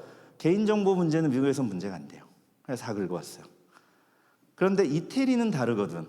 이태리는 EU잖아요. 유로피안 유니언은 GDPR이라고 개인정보 보호법을 가지고 있는 나라죠. 그러니까 챗GPT를 어떻게 했어요? 이태리는 막아버렸죠. 우리나라 정보를 다 긁어간다는 걸 알고 있으니까 막았어요. 이게 이제 법제도의 차이에 있는 거. 우리는 어떻게 해야 돼? 우리는 개인정보보호위원회가 관심 있게 지켜보고 있고 오픈 AI 측과 소통 창구를 열었다는 게 이제 최신 뉴스입니다.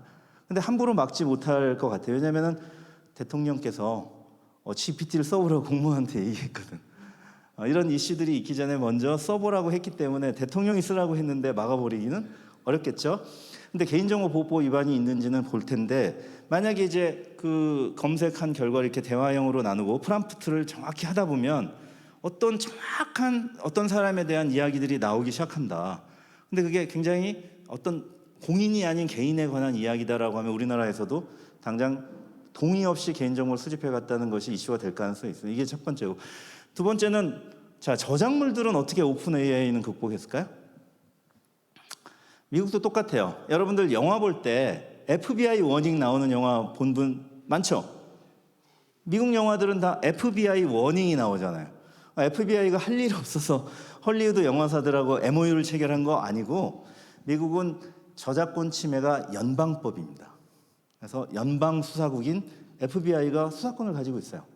그래서 FBI 워닝이 미국 영화에는 나오는 거야. 무섭죠? 그래서 미국 영화 함부로 복사하면 FBI가 덮쳐. 외국은 어떻게? 수사 공조를 통해서 그 나라 수사기관이 덮치게 해. 그럼 오픈 AI가 어떻게 저작물들을 확 긁어갔죠? 미국 연방저작권법 506조 2항에는 복제는 그 자체로 고의를 추정하지 아니한다는 조항이 있어요. 한번 Federal Copyright Act 506이라고 하면 영어로 나온 그 조문이 나오니까 한번 2항을 읽어보세요. 대단히 훌륭한 조문입니다. 복제를 했더라도 그 자체로는 고의가 아니라는 거예요. 왜냐하면 AI 같이 이제 크롤링을 기반으로 한 데이터를 수집하는 회사들은 할 말이 있는 거예요. 저작물인 줄 알고 긁은 게 아니라 그냥 크롤러를 시켰더니 얘가 막 긁어왔는데 이럴 줄 몰랐어요. 죄송합니다. 쓴 건 사실이니까 돈 물어드릴게.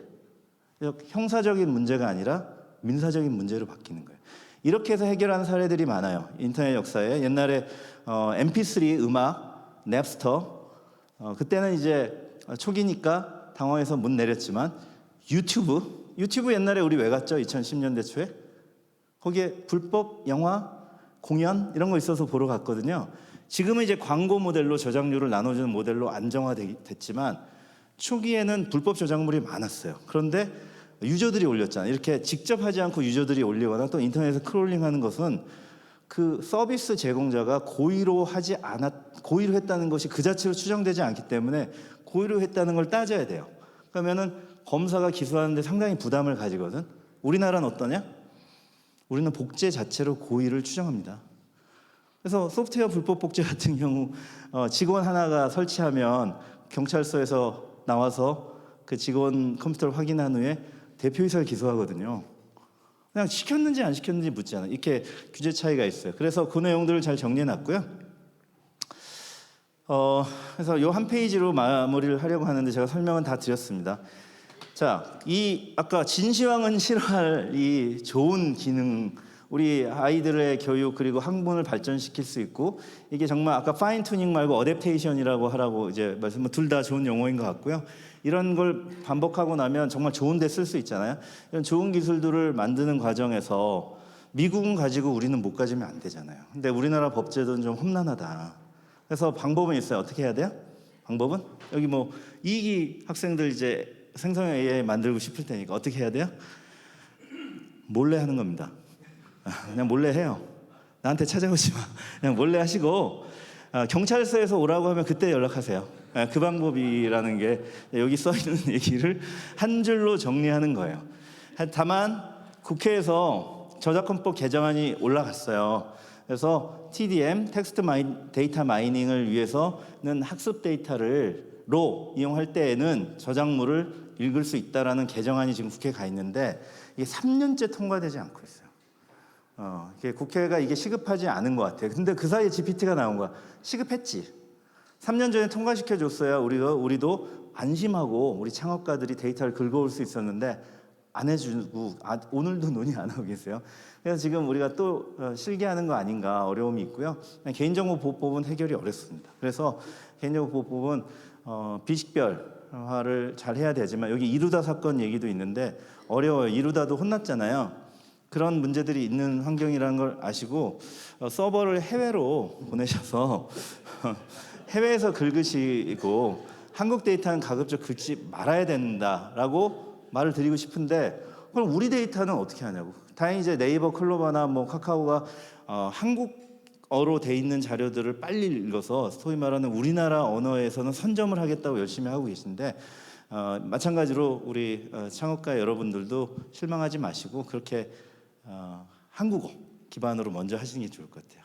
왜냐하면 해외 영어로 된 데이터들은 너무나 수집하는데 돈도 시간도 많이 들 뿐 아니라 그쪽은 쉽지 않지 않을까. 그래서 세종대학이 만들어주신 한글을 이용한 데이터에서는 선점을 해서 우리나라 한국형 생성형 AI가 한국의 데이터들을 잘 지켜낼 수 있도록 해주시면 좋겠고요.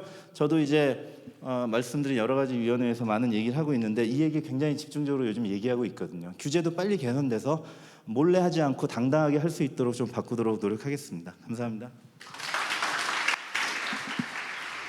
네, 감사합니다. 네,